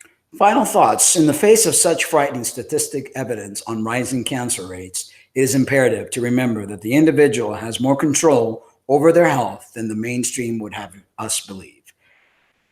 It used to be in the old days, you might find one person out of God knows that had cancer. This day and age, there's so many people. And I'm sure that many of you personally know someone either in your family or group of friends that have cancer. And there's a lot of people that have come to find out that, with these doctors and the pharmaceutical companies that provide the medications and poisons really that they use, they get a substantial kickback for, prescribing these medications because, first of all, these medications are very expensive. Yes. And they receive a very substantial kickbacks benefit. Yeah, right. kickbacks, Remember, we saw it on a website. Yeah. And they would do these research and they would pay these doctors to lie out of their teeth, because it's all about money and power, and it's really sad that these corporations are running the world and they don't care about you or I. Pretty much. So Phoenix says, natives told them about sugar and they used it against you and you follow them. And Scrub said, my grandfather passed away from cancer in early 2018. And then he says, that's because a cured patient is a lost customer. Yeah, definitely. Yeah. I always heard they want to keep you barely alive, and pump you full of drugs, and it's really sad because your body's really not meant to be sick. We're not meant to be as sick as we are. The body's pretty resilient. People don't realize when you study medicine, as I have, I went to medical school as an occupational therapist, you realize how resilient the body really is. It takes a lot to really break this body down, but we're being assaulted everywhere from the internet, all the waves of the Wi-Fi waves and the foods we're eating. We go outside and try to get some fresh air. You ain't gonna get any fresh air. You got them chemtrails all over the place, the car exhaust. Just everything, the medication, then stress, just bombarded everywhere. Yeah, it's like the whole world has been turned into a cancer-causing scenario, Totally. right? Totally. So, is there anything else? Exactly. Our transgender corner today decided to talk about natural transitioning. And this is not only just for trans women that are thinking of, transitioning and they want to do it the natural route, which is very, very, what's the word that I'm trying to use? Very, I can't think of the word now. Recommended, because the other leads to a lot of problems, a lot of complications, and the long-term, lung emboli. I mean, you name it. I mean, it's just not worth it. Plus cancer, as you see, the hormones is one of those things that cause it. So there are a few home remedies for breast enlargement. And ladies that aren't trans, if you want to be able to use this to help you along, it's good information here. A number of women out there wish their breasts were larger and firmer. Large breasts are often considered to be a symbol of beauty and are believed to enhance a woman's femininity, which I don't believe that should be the case. I believe those things were made to feed the baby, and that's that. But that's my view. While some women are naturally blessed with large and firm breasts, there are many others who are extremely conscious about their small bust. Determinants of breast size. The breast can be described as a mass of glandular, fatty, and connective tissue. Breast tissue changes during puberty, during the menstrual cycle, during pregnancy, and after menopause. The breast responds to hormonal changes that take place in the body during puberty and begin to develop. Estrogen and progesterone are the two hormones that play a key role here. The size of a woman's breast also depends on factors like nutrition and genetics. When a woman is pregnant, hormonal changes take place within her body. Basically, pregnancy affects the levels of the hormones estrogen and progesterone in the body, which can lead to the changes in the shape and size of the breast. With age, breasts naturally lose their firmness, change shape, and shrink in size and droop. However, during your youth, you do not have to compromise on your breast size. There are a lot of ways to maintain the shape and firmness of your breast. The beauty industry is flooded with a variety of breast enlargement options, including creams, pills, hormonal injections, and expensive surgical options. If you want to go the natural way, there are some home remedies that can give you good results. Natural methods can be effective, but may take time to work. Patience and consistencies are vital. If you want to try natural remedies for larger and firmer breasts, note women who have small breasts due to hereditary factors may not benefit from natural remedies. And I don't believe that's true, because I've read a lot when we're looking into the natural stuff for you. You're looking at exercise is one of the great things, and they show you here what kind of exercise. Then you've got massage, one that you took for quite a while, fenugreek, and then fennel seed, wheat germ oil, red clover is another good one, and saw palmetto. Here are 4 effective home remedies for breast enlargement. Number 1, a chest press. The chest press is a popular exercise for breast enlargement. This particular exercise involves the movement of arms and shoulders, which aid in toning the skin and muscle tissues in and around the breast area. This in turn will make your breast firmer and appear larger. So you lie on your back and you keep your knees bent and feet flat on the floor. You hold a dumbbell in each hand. Now you lift the dumbbell in a manner that your palms are up and your arms are over your shoulders. Next, you pulling your abdominals in, tilt your chin towards the chest. Then lower down the dumbbells slightly towards the side, keeping the elbows beneath your shoulders. Move your shoulder blades back and down. Do 3 sets of 12 reps on a daily basis. Next, you can do a wall press, and another effective exercise. Wall presses focus on the pectoral back and shoulder muscles to firm and tone the chest muscles behind your breast tissue. You stand in front of the wall, keep your back straight. You put your palm flat against the wall at the same height as your chest. Phoenix says, really? I will give you mine so my back won't hurt anymore.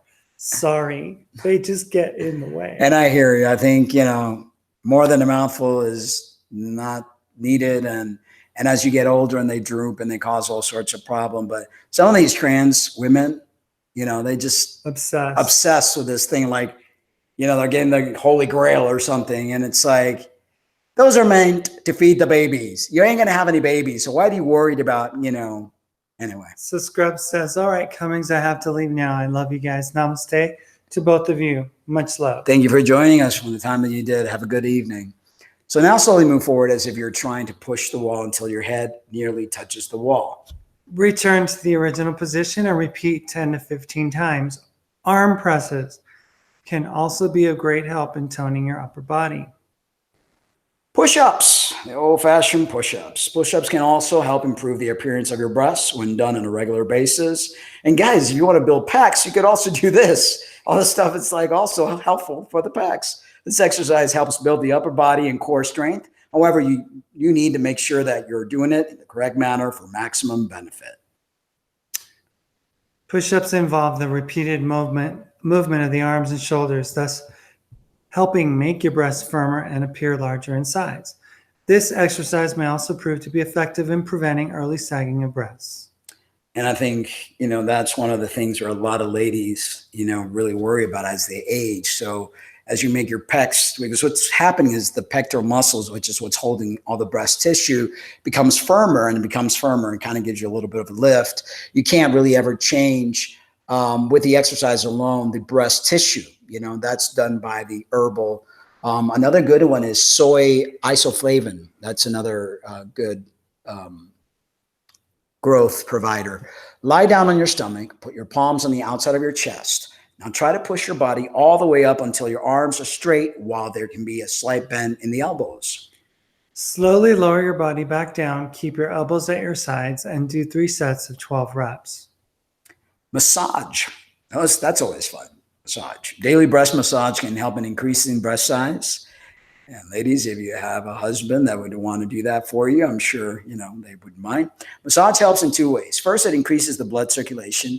And secondly, it helps stretch out the tissue within the breast to make them appear bigger and firmer. Use natural oils such as olive oil or almond oil to massage the breasts.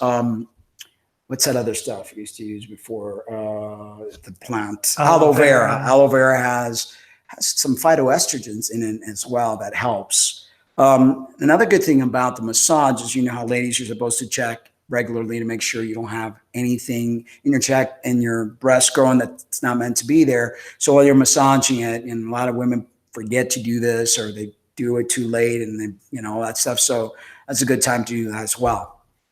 So Catherine Willie joined us and says, I love you so much. I love you too. And then she says, if you have fibromyalgia, you must stretch every day before anything besides prayer. It helps. Well, one of the reasons fibromyalgia is such a painful disease is because the fascia of your muscle becomes, it's almost like, you know, when you have a splinter? No, not a splinter, like a piece of string that you kind of pull, and then the fabric kind of goes like this and squishes up. That's kind of with fibromyalgia, you've got a lot of the fascia in the muscle is scrunched up like that. There's a lot of chemical reaction happening in your body from stress, from the foods that you're eating. Diet is enormously great for that. Stretching is very good. Breathing exercises, yoga, aligning your structure will help you greatly. Having regular massage and myofascial release. Cranial sacral therapy is also very good. It helps a lot of that. So, That's okay. Not a big deal. Okay, so rub the oil between your palms for 2 to 3 minutes in order to generate heat. Place your hands on your breasts and rub inwards, continuing around your breasts in a circular direction. Do at least 100 to 300 circular rubs in the morning. Repeat again before going to bed. Follow this remedy 2 times a day for 1 to 2 months to get positive results. Phoenix says, I stuffed my bra when I was young, and it led to double D's. Yeah, see what happens when your mind is so powerful. You willed your things to grow too much, and then they grew too much. It does work. My job was physical. I really didn't care about my breasts. LOL, they're in the way. LOL, Emily? Most women really, you know, don't want to have all this amount of breasts. I mean, I was with women since early age of 13. And only women with low self-esteem that think that they need to attract men, in my opinion, are worried about the breast size. But it's a very small population of women. But this was mainly done for trans women out there that estrogen is starting to affect your health, and you really don't want to continue to take that because you know that you're on the verge of something horrible happening to you. If you're a new transitioner and are looking into transitioning, please look into the natural approach. Sex can never be changed, so it's important to keep your health going, because once your health starts to deteriorate, it's not so great. Catherine Willie says, my breasts are hurting me now because of size and age. I'm asking my doctor to ask if I can get the reduction paid for through the help from Medicaid. One of the things I've also noticed, Catherine, because breast tissue has a lot of fat in it, if you lost weight and you engage in a plant-based diet and exercise on an empty stomach to allow the body to increase its natural form of growth hormone, you're going to see faster fat burning. Drinking extra water that you normally drink will definitely help you accomplish that. And as you lose the fat in your breast, you'll get some more natural production. But yeah. What was it? I can't see, so I'll put it back here. Boots Martin says, hi, as a trainee airline pilot in the UK, I often get asked about UFOs. What do you think? I hope you're having a good night. Oh, thank you. We are having a great Thanks night. for joining us. And thank you for joining us. So hi, I'm training up high and seeing. There are a lot of sightings lately. I mean, it's like, I believe, it's a recurring dream that I had when I was little. There was a bunch of UFOs coming in. I believe disclosure is on its way, very, very close. And I believe that they're here, and they're not making themselves visible to us all the time. That's why we see certain things like what happened in Jersey or New York the other day, what happened there's just been a lot of sighting lately. Yeah. A lot of sighting lately. So Phoenix says, strap them down. Lisa Farmer says, I have never done any of this stuff, ever. No yoga, no exercise, no meditating, and no bra stuffing. Oh, starting to feel like I don't belong in here. No, it's like, you don't need to stuff your bra. And meditation is actually an amazing and great practice for decreased anxiety, decreased depression. It helps you make a great connection with your higher self. To me, it's an amazing practice that has been around forever. I mean, the yogi masters, the Hindus, the Buddhists, it's a great practice, but you do belong here. So Phoenix said, the UFOs you see now are man-made ones to fight what is coming from the sky. Yeah, I like that movie. What was that movie? Independence Day. Independence Day, where they actually fought. And I laugh because it's like the kind of technology that they would have could not match our technology. It'd be like playing, or with BB gun against our technology couldn't match theirs. Yeah, that's what I'm saying. It's like playing with BB gun and real live ammunition. Mickey says, I've never stuffed my bra either. Yeah. Lisa says, LOL. Thank you for your advice, Catherine says. Women do, because one is always bigger than the other one. That happens. When I had mine, one was bigger than the other two. And that's kind of, I guess when the body starts to produce the hormones. The other two, really? Huh? You had 3 breasts? No, one was bigger than the other. You said one was bigger than the other 2. 2 as in as well. Oh, okay. Because she said not as 2, yeah. Oh, okay. But I think it's when you go through growth spurts, the body doesn't really, it's like it doesn't know how to equalize it or something. Mickey says she grew them one at a time. One grew, and then the other one grew. Maybe that's why one's bigger than the other. And then it's like, because I remember it clearly when I was going through my puberty stage. The pain was horrid. I know it feels weird having somebody with a beard talking about the breast growth going weird, but trust me. Just trust me. Yeah. Trust me on that one. Yeah. But it was painful. It was like, and the puberty was very awkward. And I went through puberty twice as a female. And then when I started taking the male hormones, and it's not a fun time for anybody, you know? You broke out pretty good. Yeah. I broke out my second puberty. I Yeah. didn't break out my first puberty. It was just painful breasts. And then the menses. Oh my God. Horrible stuff. Horrible stuff. I know you ladies could relate to that. Lisa says, I don't even practice healthy eating. I've just always ate whatever I wanted. I know I'm a bit of an oddball. LOL. You're lucky if you, but you know, it's not just about the weight, but it's about your health, because as you get older, unfortunately, things tend to catch up with you. You know? And it's also about being awakened, Yeah. because I really do believe that eating healthy has a lot to do with how we awaken ourselves. Yeah. Yeah. You know, It in does, this because day and age. food, remember, you are what you eat. And there's chemicals in the food that we're eating. And you've got a nervous system, cardiovascular system, respiratory system, endocrine system. Did I say neurological system already? I mean, you got all these systems, right, that rely on the chemicals that you're putting in. And if you're putting chemicals that create an acidity in your body, you're asking for all sorts of problems to arise.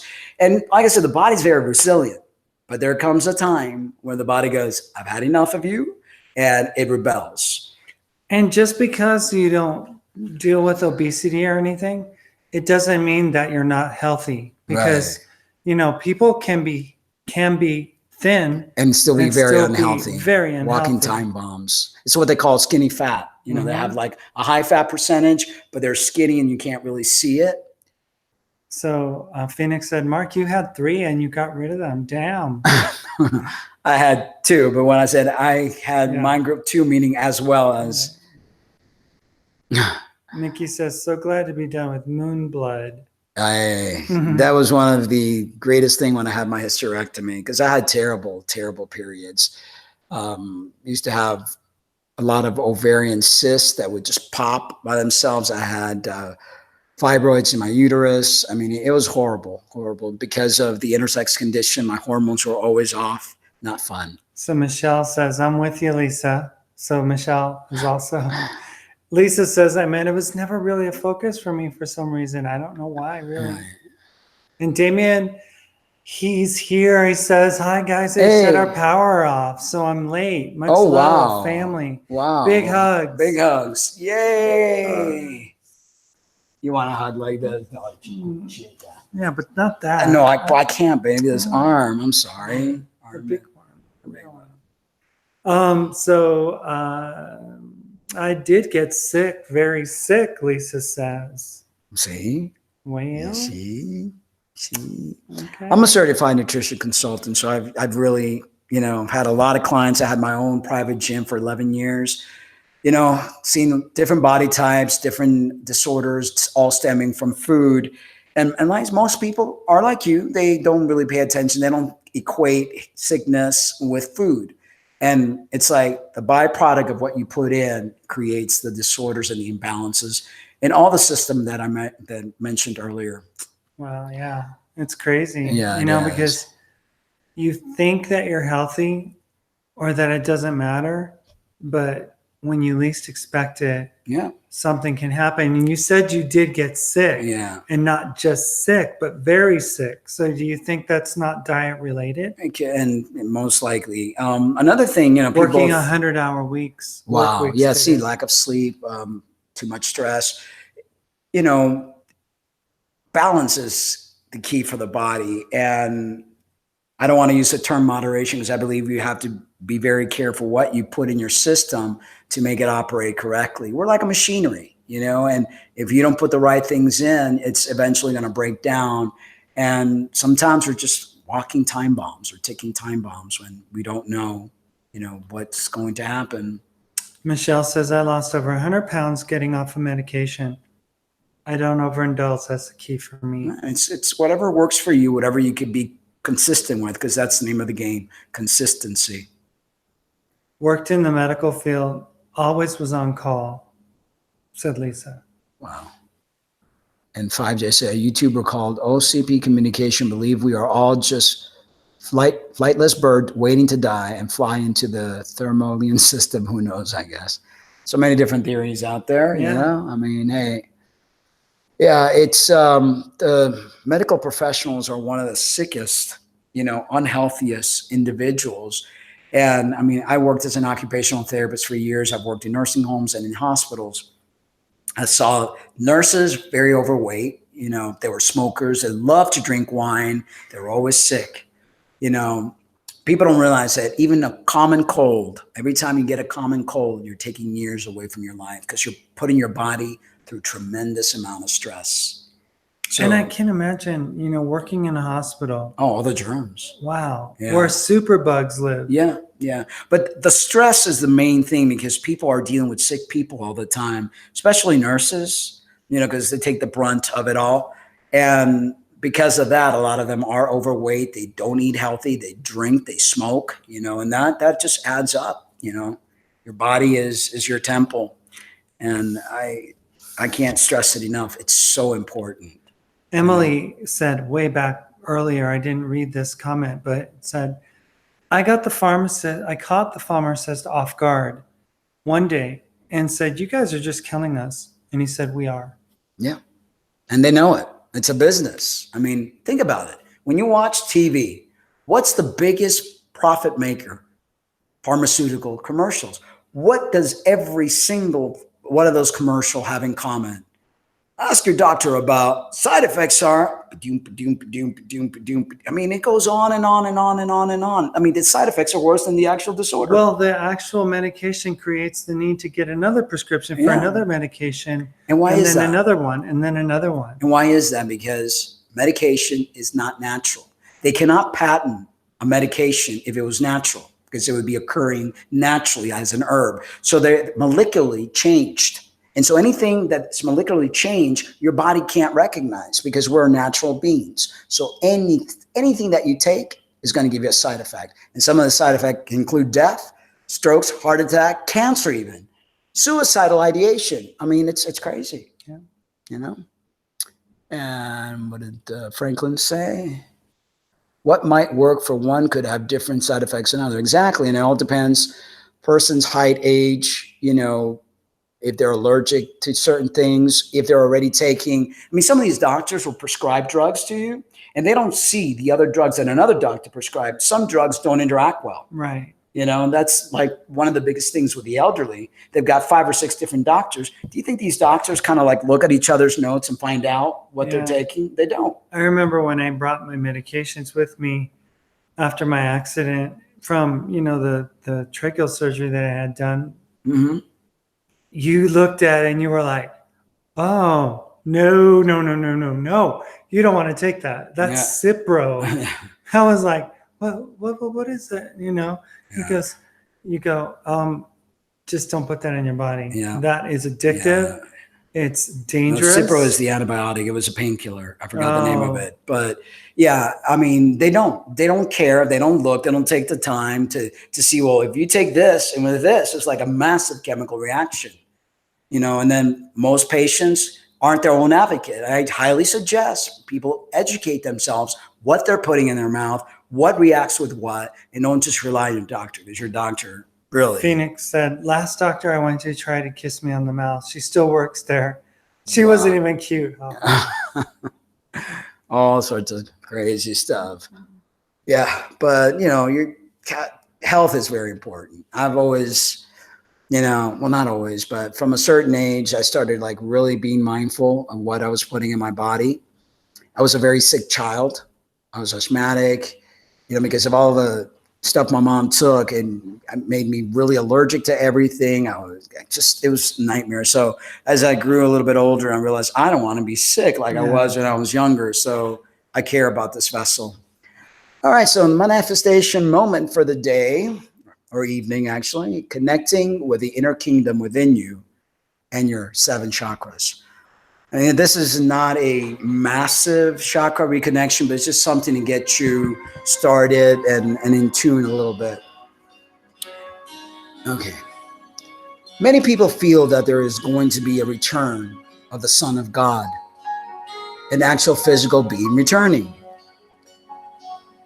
when the message given by the divine was that he, she will be born inside of us. It is important to manifest the awakening, the rebirth of the consciousness that we once had and since lost. Remembering, returning, and rebirthing what was once part of us. The illusion is that we are separate, but the reality is we never left his or her side. We became tangled in a web of lies, became too caught up in the production and lost focus. Clearing the channels that allows direct communication or connection is important to activate these chakras, the life force that will allow us to return home. Let us start with a breath. First, by breathing slowly in through our nose and out through our mouth with pursed lips. Breathe in, hold it for 3 seconds, making the breath come up and in to our headspace. Your eyes will be open during the inhale, and you will close your eyes through the exhale. When you release through the mouth with pursed lips, make sure your eyes are closed, making a sound of vibration. So you're going to go.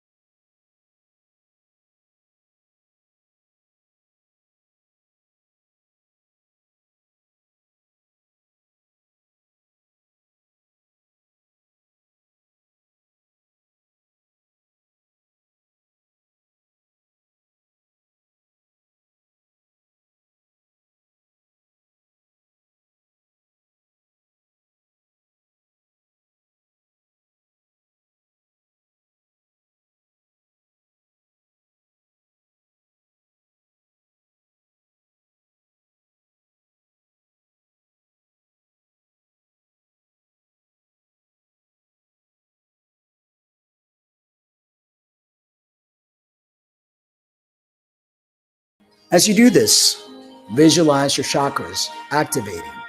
We're going to start with your lower chakras.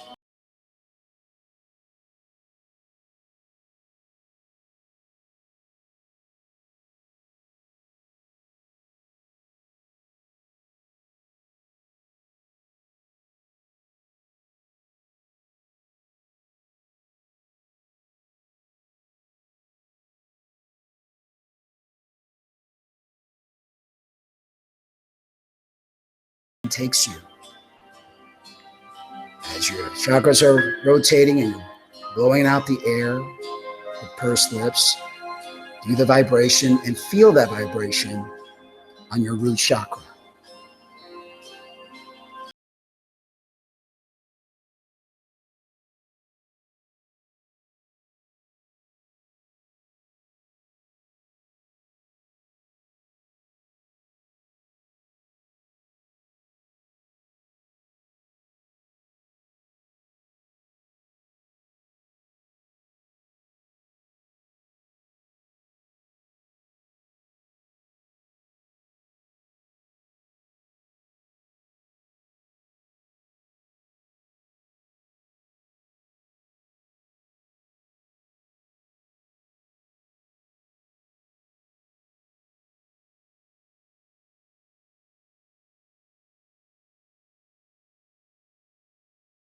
Through your nose, let the air go to the headspace. Hold it for 3 seconds, activating your solar plexus chakra. Blowing out the air with your eyes closed and creating that vibratory sound. Next, we have your heart chakra, the Anahata. Breathe in through your nose.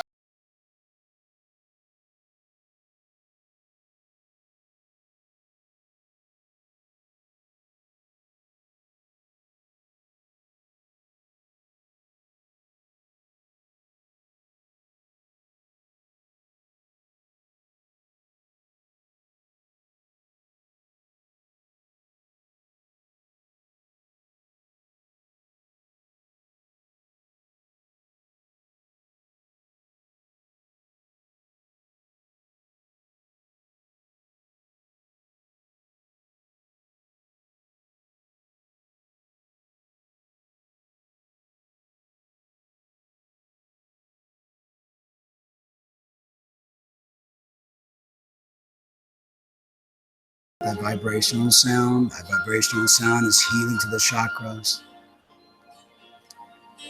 Next, we have the third eye chakra, the ajna. This is a very important chakra, the ajna chakra. Breathe in.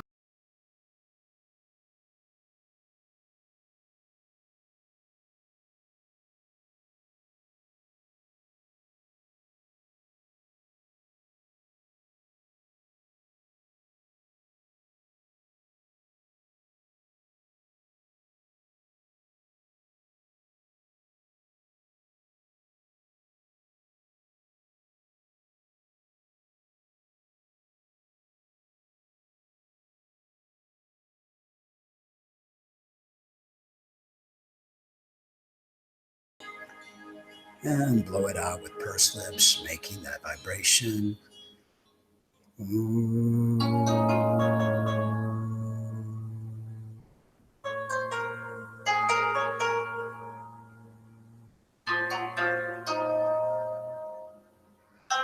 Namaste. Right. Hey. And there are many different ways to activate your chakra. I mean, it's important to start to become aware and release any kind of blockage. Most of our diseases, most of our imbalance stems from not having our chakras fully aligned, fully working, fully activated. It's part of the kingdom within. It's part of what the Christ came to tell us. The kingdom of heaven is within you, and within you are these chakras and this alignment that needs to be activated. So what did Phoenix say? What's your area like to live? Accepting of trance. We don't have any problem. No. None whatsoever. Go ahead. I'm just, go ahead. No, I'm Doctors are sick people, Phoenix says. Control. Emily left us a while back. She had to go. Phoenix says we have a police officer that is trans. Lisa said, funny thing, Phoenix, in hospice, 99% of the time, the doctors were not there. It was I who sat beside the patient and held their hand, surrounded by the family. Because nursing is definitely, Hospice. Hospice. Yeah, very difficult place to work. Phoenix said, we have a wonderful artist here, and she loves God so much. She walks the mall, spreading the word. Lovely woman. She's sharing her gifts, creativity. Phoenix says, Lisa, I know this. People like you are wonderful. I thank you for what you do. Yes. Much love, woman with a heart. Yeah, and most people don't think nurses assistants, people that really play a major role in the medical system, they're not thanked enough, they're not paid enough. And then the doctors are usually, their bedside manners are horrible. A lot of them don't have patience because they have to go from one patient to another. It's the system, that makes them this way. And it's really sad because they have a vital role to help people, empower them, not just make them powerless or reliant on a drug. Right. Back in the day before all these drugs were created, doctors were really doctors. They prescribed very little, and what they did prescribe was natural. But they would listen to their patient. They would make house calls. Right. We don't see that anymore. No. Not at all. So Phoenix says, I do have the rights to name you as a native. Did you know this? And she said, LOL. Lisa said, LOL, no. Lisa said, I just recently found out that I have a Native Indian in my family. Did not know that. My family lineage has always been kept from me. And Phoenix said, that's your name now. Woman with a heart. I like that. It fits you. Yes. Phoenix said, Mormons can find your family. They have reasons to do a good job in finding them. I had heard about that. Did you? Mm-hmm. Mickey says, wow, amazing. I feel so high. That vibration and that breathing, I mean, it's really, you could literally feel, your chakras vibrating when you create that vibrational sound. I couldn't do it because I'm reading, giving you guys instructions, but when I was practicing it, and it's like it really does, and then we don't take enough air in the course of the day. They breathe very shallowly, and one of the exercises one day I'll do is teach you guys proper diaphragmatic breathing so that you could literally fill your entire lung. Your lungs go down to your belly button. People think the lungs just remain up here. They go all the way down. Most people only get a third of their lungs filled with air. So when I exhale for a very long time because I take in a lot of air. And when you do that, and then there's like different types of breathing, which we'll be doing stuff like that as shows progress, fast breathing. I mean, it's an amazing feeling where you're reconnecting dead or neurons that haven't been activated, and everything in your body starts to feel more alive. Lisa says, chakras make me nervous. Why is that, Lisa? And is that because of old beliefs of what the Christian faith has told us that it's bad to do that, when actually even Christ, in the message that he was giving us, was promoting us to activate? That's what's going to get us back home. The reptilian, the Anunnaki, the Catholic Church, the Christian Church have created fear so that we become powerless. It's like becoming a member of the Alcoholic Anonymous. They always want you to think of yourself as an alcoholic. They always want to make you reliant on them. They don't want you to free yourself and realize that, hey, you are a free person. You have abilities. You don't have to feel like you are a slave to a system. So Phoenix says, the doctors here say they come here so they're close to the hunting and fishing. Huh. Lisa says, well, one morning I woke up from 2 hits to the heart. For about 2 weeks after that, I vibrate like a tuning fork. It's to the heart for about 2 weeks of that. 2 hits to the heart? What do you mean by 2 hits to the heart? 2 weeks after my brain. Like just like out of nowhere, just 2 hits. Probably it was like a tachycardia type of thing where your heart kind of flutter. Because that could be dysrhythmia, and that could also be hormonally related. Franklin Rodney McGee says, activating a twin connection, the other you. Yes. All-seeing eye activity. Can we consider Genesis 1:29 guideline and follow it as it points out to us what kind of food we should be living under? And that one is about the plants. Yes, I believe that's very important. That's what the Creator gave us to eat, and then later on we started eating dead flesh, and I think that not only lowered our health, but it also shortened our lifespan. Mm-hmm. Mickey says, thank you all for a wonderful evening. Yes. Thank you for being super amazing hosts, Mark and Lena. Catch y'all later. Thank you for joining us. Love you, sis. You. We call ourselves cattle here, in and out. They do not care. Doctors are bad. Yeah, totally. Lisa says, so intense, I was literally thrown against my couch. Huh. Out of nowhere, it just was. She goes, yes, it was intense love. I can't even put words to it. Feeling in my heart. So amazing. Wow. So she got overwhelmed. Yeah. Well, the heart, the heart chakra is responsible for a lot of things. I mean, you look at, the religious sector tells us that the heart is desperately wicked. Yeah. You can know it. But yet in a lot of the message, Christ talked about the heart, that it was a good thing, So Phoenix says that is a bad soul trying to get into you in your sleep. Hard to understand. Keep fighting it. It is your soul, not these things. All right. All right. Awesome. Did it feel good or bad, Lisa? She said this was not wicked, not at all. Yeah, I didn't think that, because you said earlier that it made you feel better. But my question is, so why do you fear the chakras? What actually? Well, she fears that it jolted her, I guess, right? When you were trying to activate your chakras, is that what happened? She's probably answering now. Right. In the morning, I woke up. And she just woke up. She wasn't doing anything. And then she started vibrating. What happens, like with me, when my awakening, I felt like something was working on my head chakra, my crown chakra, because I kept feeling that. I started seeing geometrical shape.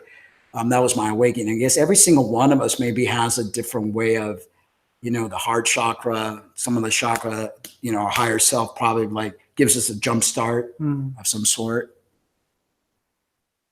So interesting stuff. Well, I guess I didn't even know I had chakras. I never heard of it before. But we all do. We have 7. And it's, it really makes a difference when you start connecting, especially when you're meditating and really start connecting with them. It's almost like, gosh, like our powerhouse, our power source, where it allows us to, understand our spirit being a little bit more. I honestly don't know much about this stuff. So that's why I'm kind of like, okay, yeah, I'm learning, So anybody else who's in the same boat as I am, welcome to the school, because I'm learning along, and this is all new to me. Never ever heard of it before. And, well, you know what chakras are. I mean, what's her name gave us the chakra? No, I know, but I don't know. Okay. I know, but I don't know. It's part of the awakening, part of what needs to take place, part of the kingdom. And I'm open to it. I just don't know. Yeah. It felt like lightning. Shaman here, just to want to know. Yeah. I mean, was it near like your awakening of new information and things that you were just out of the blue? Was it warm? Oh, Phoenix is asking, was it warm?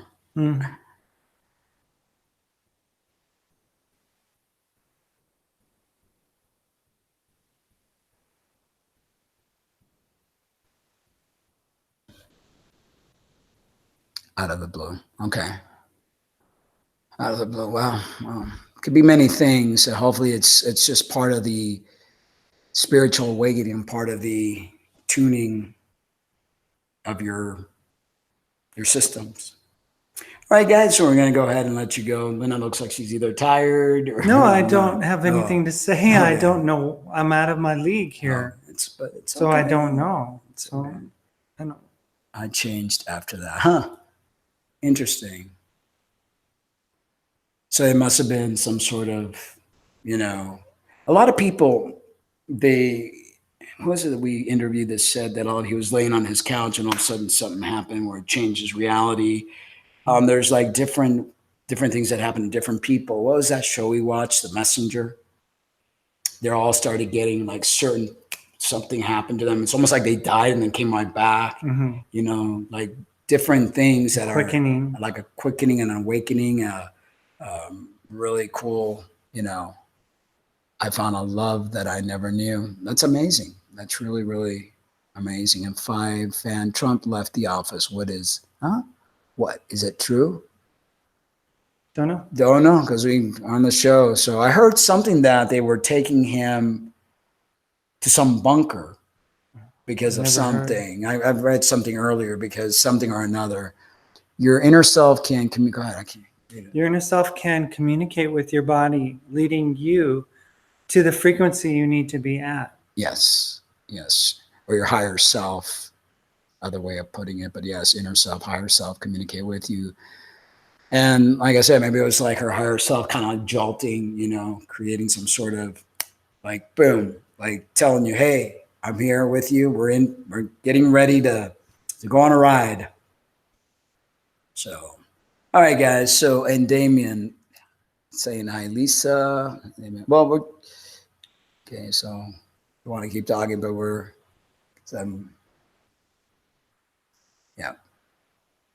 you once in a while. Huh? Thanks, Trish. Great time together. Thank you. On? Huh? You once in a while on? No, we're on every day. Just about every day. Pretty much. Yeah. Monday through Friday. Usually at 5:30. Yeah. 5:30 Unless Mountain there's time. a change, I always put it up there. But yeah. Phoenix says, get blessed, please. If you felt no evil, you're good. The awakening is different for everyone. It could be a sign for what is coming. Yep. I would choose that. Yeah. That's what I see it as, some sort of awakening, like her higher self. Well, she said it wasn't anything bad, yeah, right? Her higher self. Yeah. She said no evil. No. And you would feel it. You would feel when something is not right, when something, and again, the good and evil thing, but when something is off, you kind of feel it. You feel like an anxious feeling. You may even get sick. Although some people report in their awakening like a nausea because there's changes happening within you. Right. So 5J says, stream all day. Oh my God. yeah. It's like, Well, we do eat just once a day, so Yeah. we literally could. yeah, but then after the show, we usually communicate with people that call us, and we, Yeah. as a life coach, I try to help people out with different things. I'm also nutritional consultant and stuff like that. So after the show, we usually communicate with different, individuals. So, but we try to do a show every day, and it's usually like today's. It wasn't as long as usual. We usually do like 3 hours. Yeah, Today it's you only kind of been- ran out of articles. Well, I didn't make Keep it a very journal long. of your dreams for a while. Write them all down. I need more. Thank you. Yeah. So, all right, Yeah, guys. I wonder if Trump is gone. Well, like I said, I heard something that they took him to a bunker because the cabal or something like that was trying to hurt him. Really? But I wasn't sure if that was Yeah, but because you yesterday always with hear the Brad Pitt dying lie or whatever it Yeah. was, and then they said somebody else had died. I don't know. Yeah, I know. Yeah. Is it the Drudge I don't know. report? Apple warning blames China. Trump stock market I glitch. don't see. Horror. I would see that as a big headline. so Yeah. I don't know. I don't know. You don't know. No red meat or Yeah. sugar. Yes, stay away from all that. Stop them. Trump is still in, by the way. Okay. I've been sick. It's forcing me to be healthy. I get sick when I hear certain things as well. Yeah. Well, right now, your bodies, all of our bodies, those of us that are light beings and are awakening, our bodies are becoming very sensitive. So it's important that you listen to your body. Try not to put in poisons in your body. Nothing that has artificial coloring, preservatives, as plant-based as possible. I can't stress that enough. Oh, I know. I mean, what do you eat, Damien? Because, wow, you are what you eat, right? I mean, you shouldn't. I mean, this person used to eat like a child. Like, what is they used to like those little sweet tarts. And Captain Crunch. When the universe knocked her down that mountain and brought her to me, it was like, okay, take care of this person and teach them how to eat and whatever. And it was hard because she didn't want it. She was like, vegetable, yuck. Yes, Phoenix, fast a couple of days if you can, but it will awaken you faster. Definitely. And that's what I did with you. We started doing water fast. Yeah. First it was like a 3-day, and then went up to a 9-day, and just eating, got rid of all the junk, nothing processed. We were raw. You were raw with me for a while. Then we went to vegan cooked foods. During this time, it's very imperative that people do that. Extremely imperative. Sure. 5J says, is sex okay as a gay man, by the way? Is it a sin to you if I give pleasure? You've got to go with your heart. If you don't feel any guilt, any shame in what you're doing, and the person that you are having, because that's the key, 5J, that's the key. Don't just give yourself to anyone. Well, he's 18.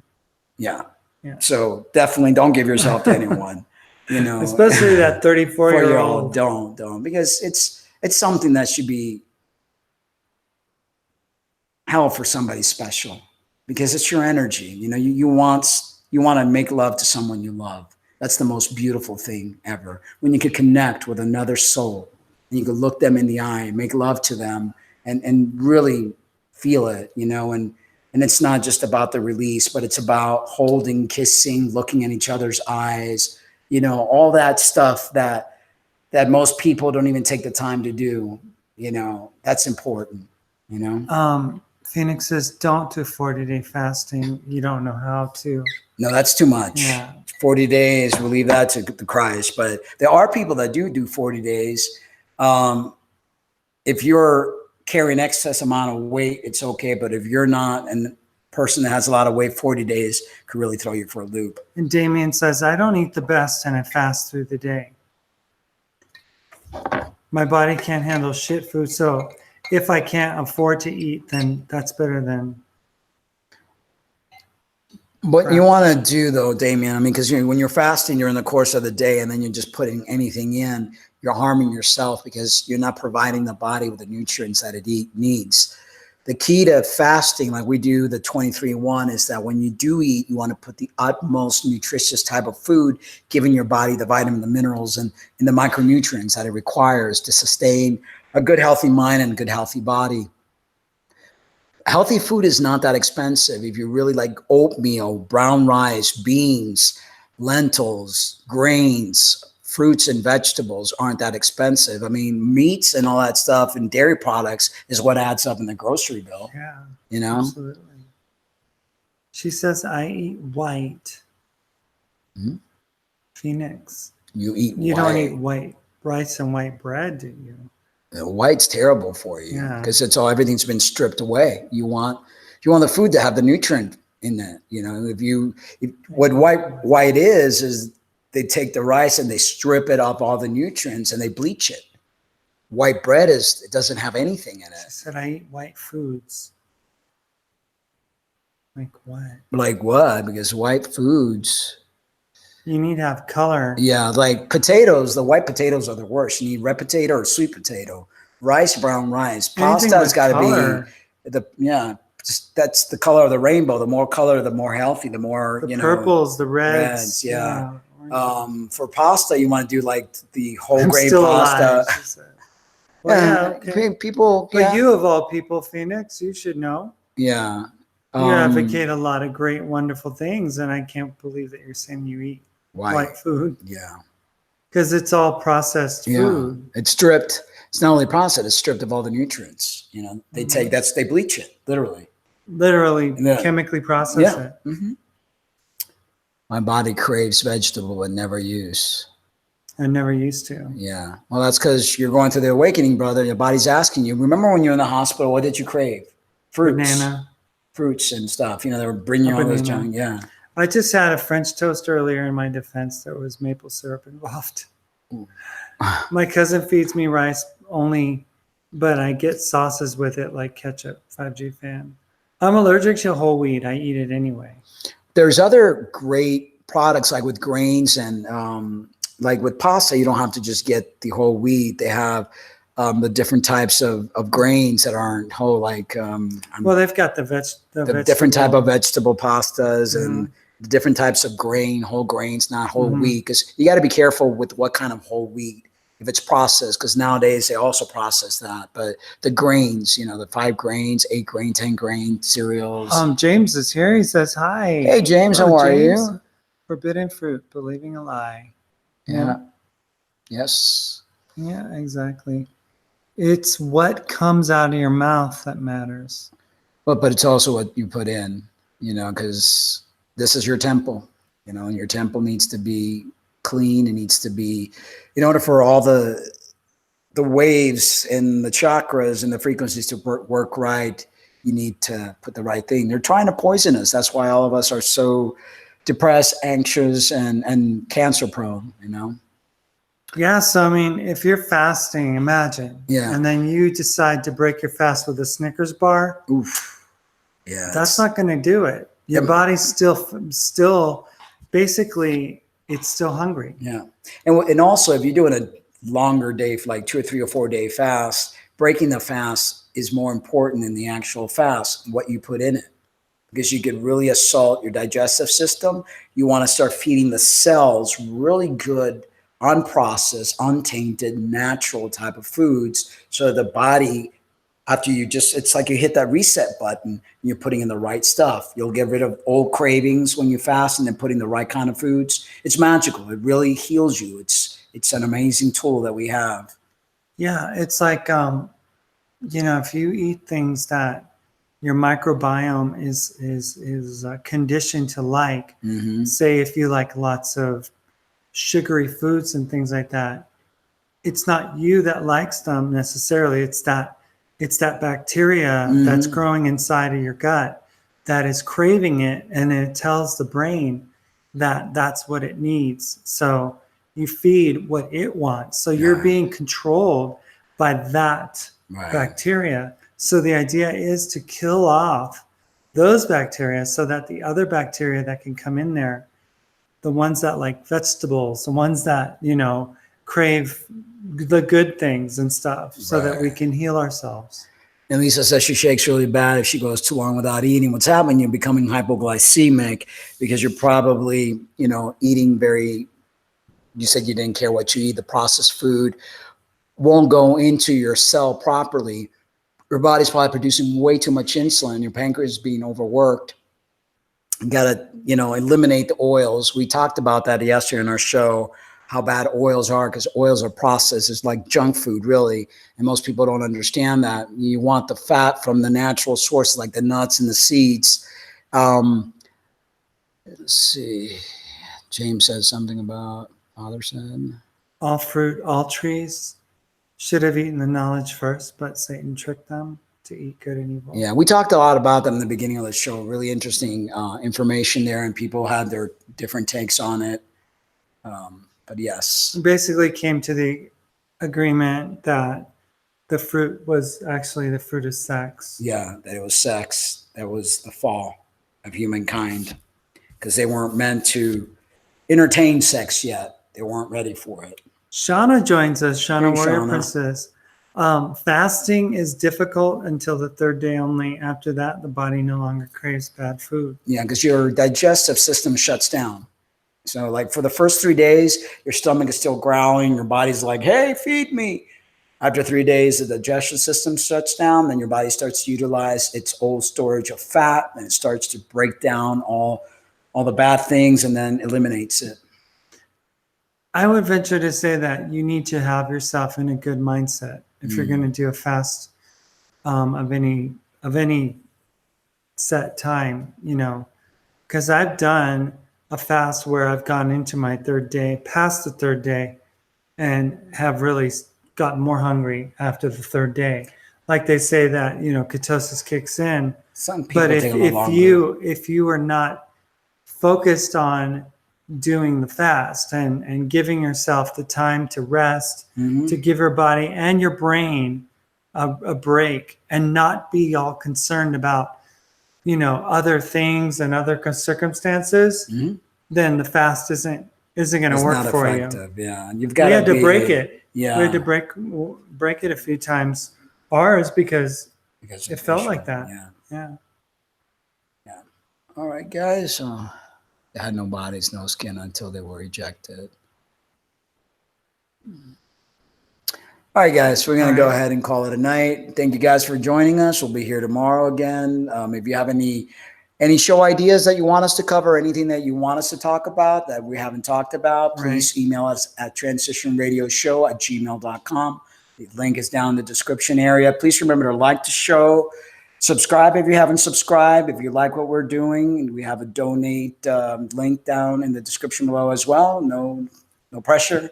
Thank you all for joining us. We always love this time we get to spend with you. Thank you so much. And hope that we all learn something from each other. And that's the whole goal every time we have a podcast, is to be able to explore, brainstorm, and learn together as a family.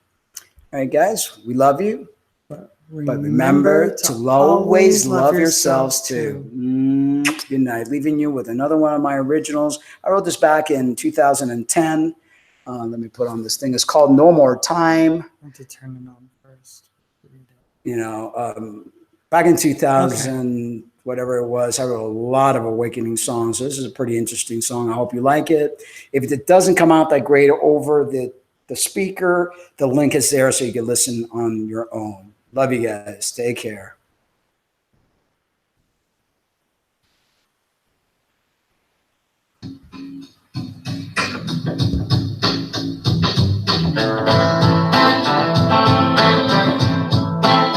No more time, no more time.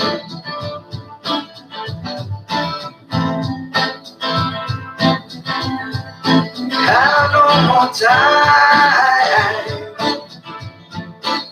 Brothers and sisters, can you clearly see the oceans right now? Many dead in So much pollution, worries of war, constantly fighting. I don't know what for. Is it you or is it me? Can we stop this mess finally? Is it you or is it me? Can we find stop this mess finally and get free? Got to be free. No more time, no more time. We clearly have no time. No more time, no more time. No. We clearly have no time. You see the bastards making their money, driving the good cars, while they take everything we own, and our children won't even have a home. No home. Is it you? Is it me? Who do we blame for this? Is it you? Is it me? Can we stop this mess finally and let it free? Got to be free. No more time, no more time. Really have no time. No more time, no more time. Really have no time. If we continue this mess, there won't be a whole world. Our children won't have a place to call their home. There'll be so much destruction around the world. Something so big like never seen before. The skies will turn black, no sun will be around. The cries of that man and bodies laying dead on the ground. Brothers and sisters, can't you clearly see the ocean's red now? Many dead in the sea. So much pollution.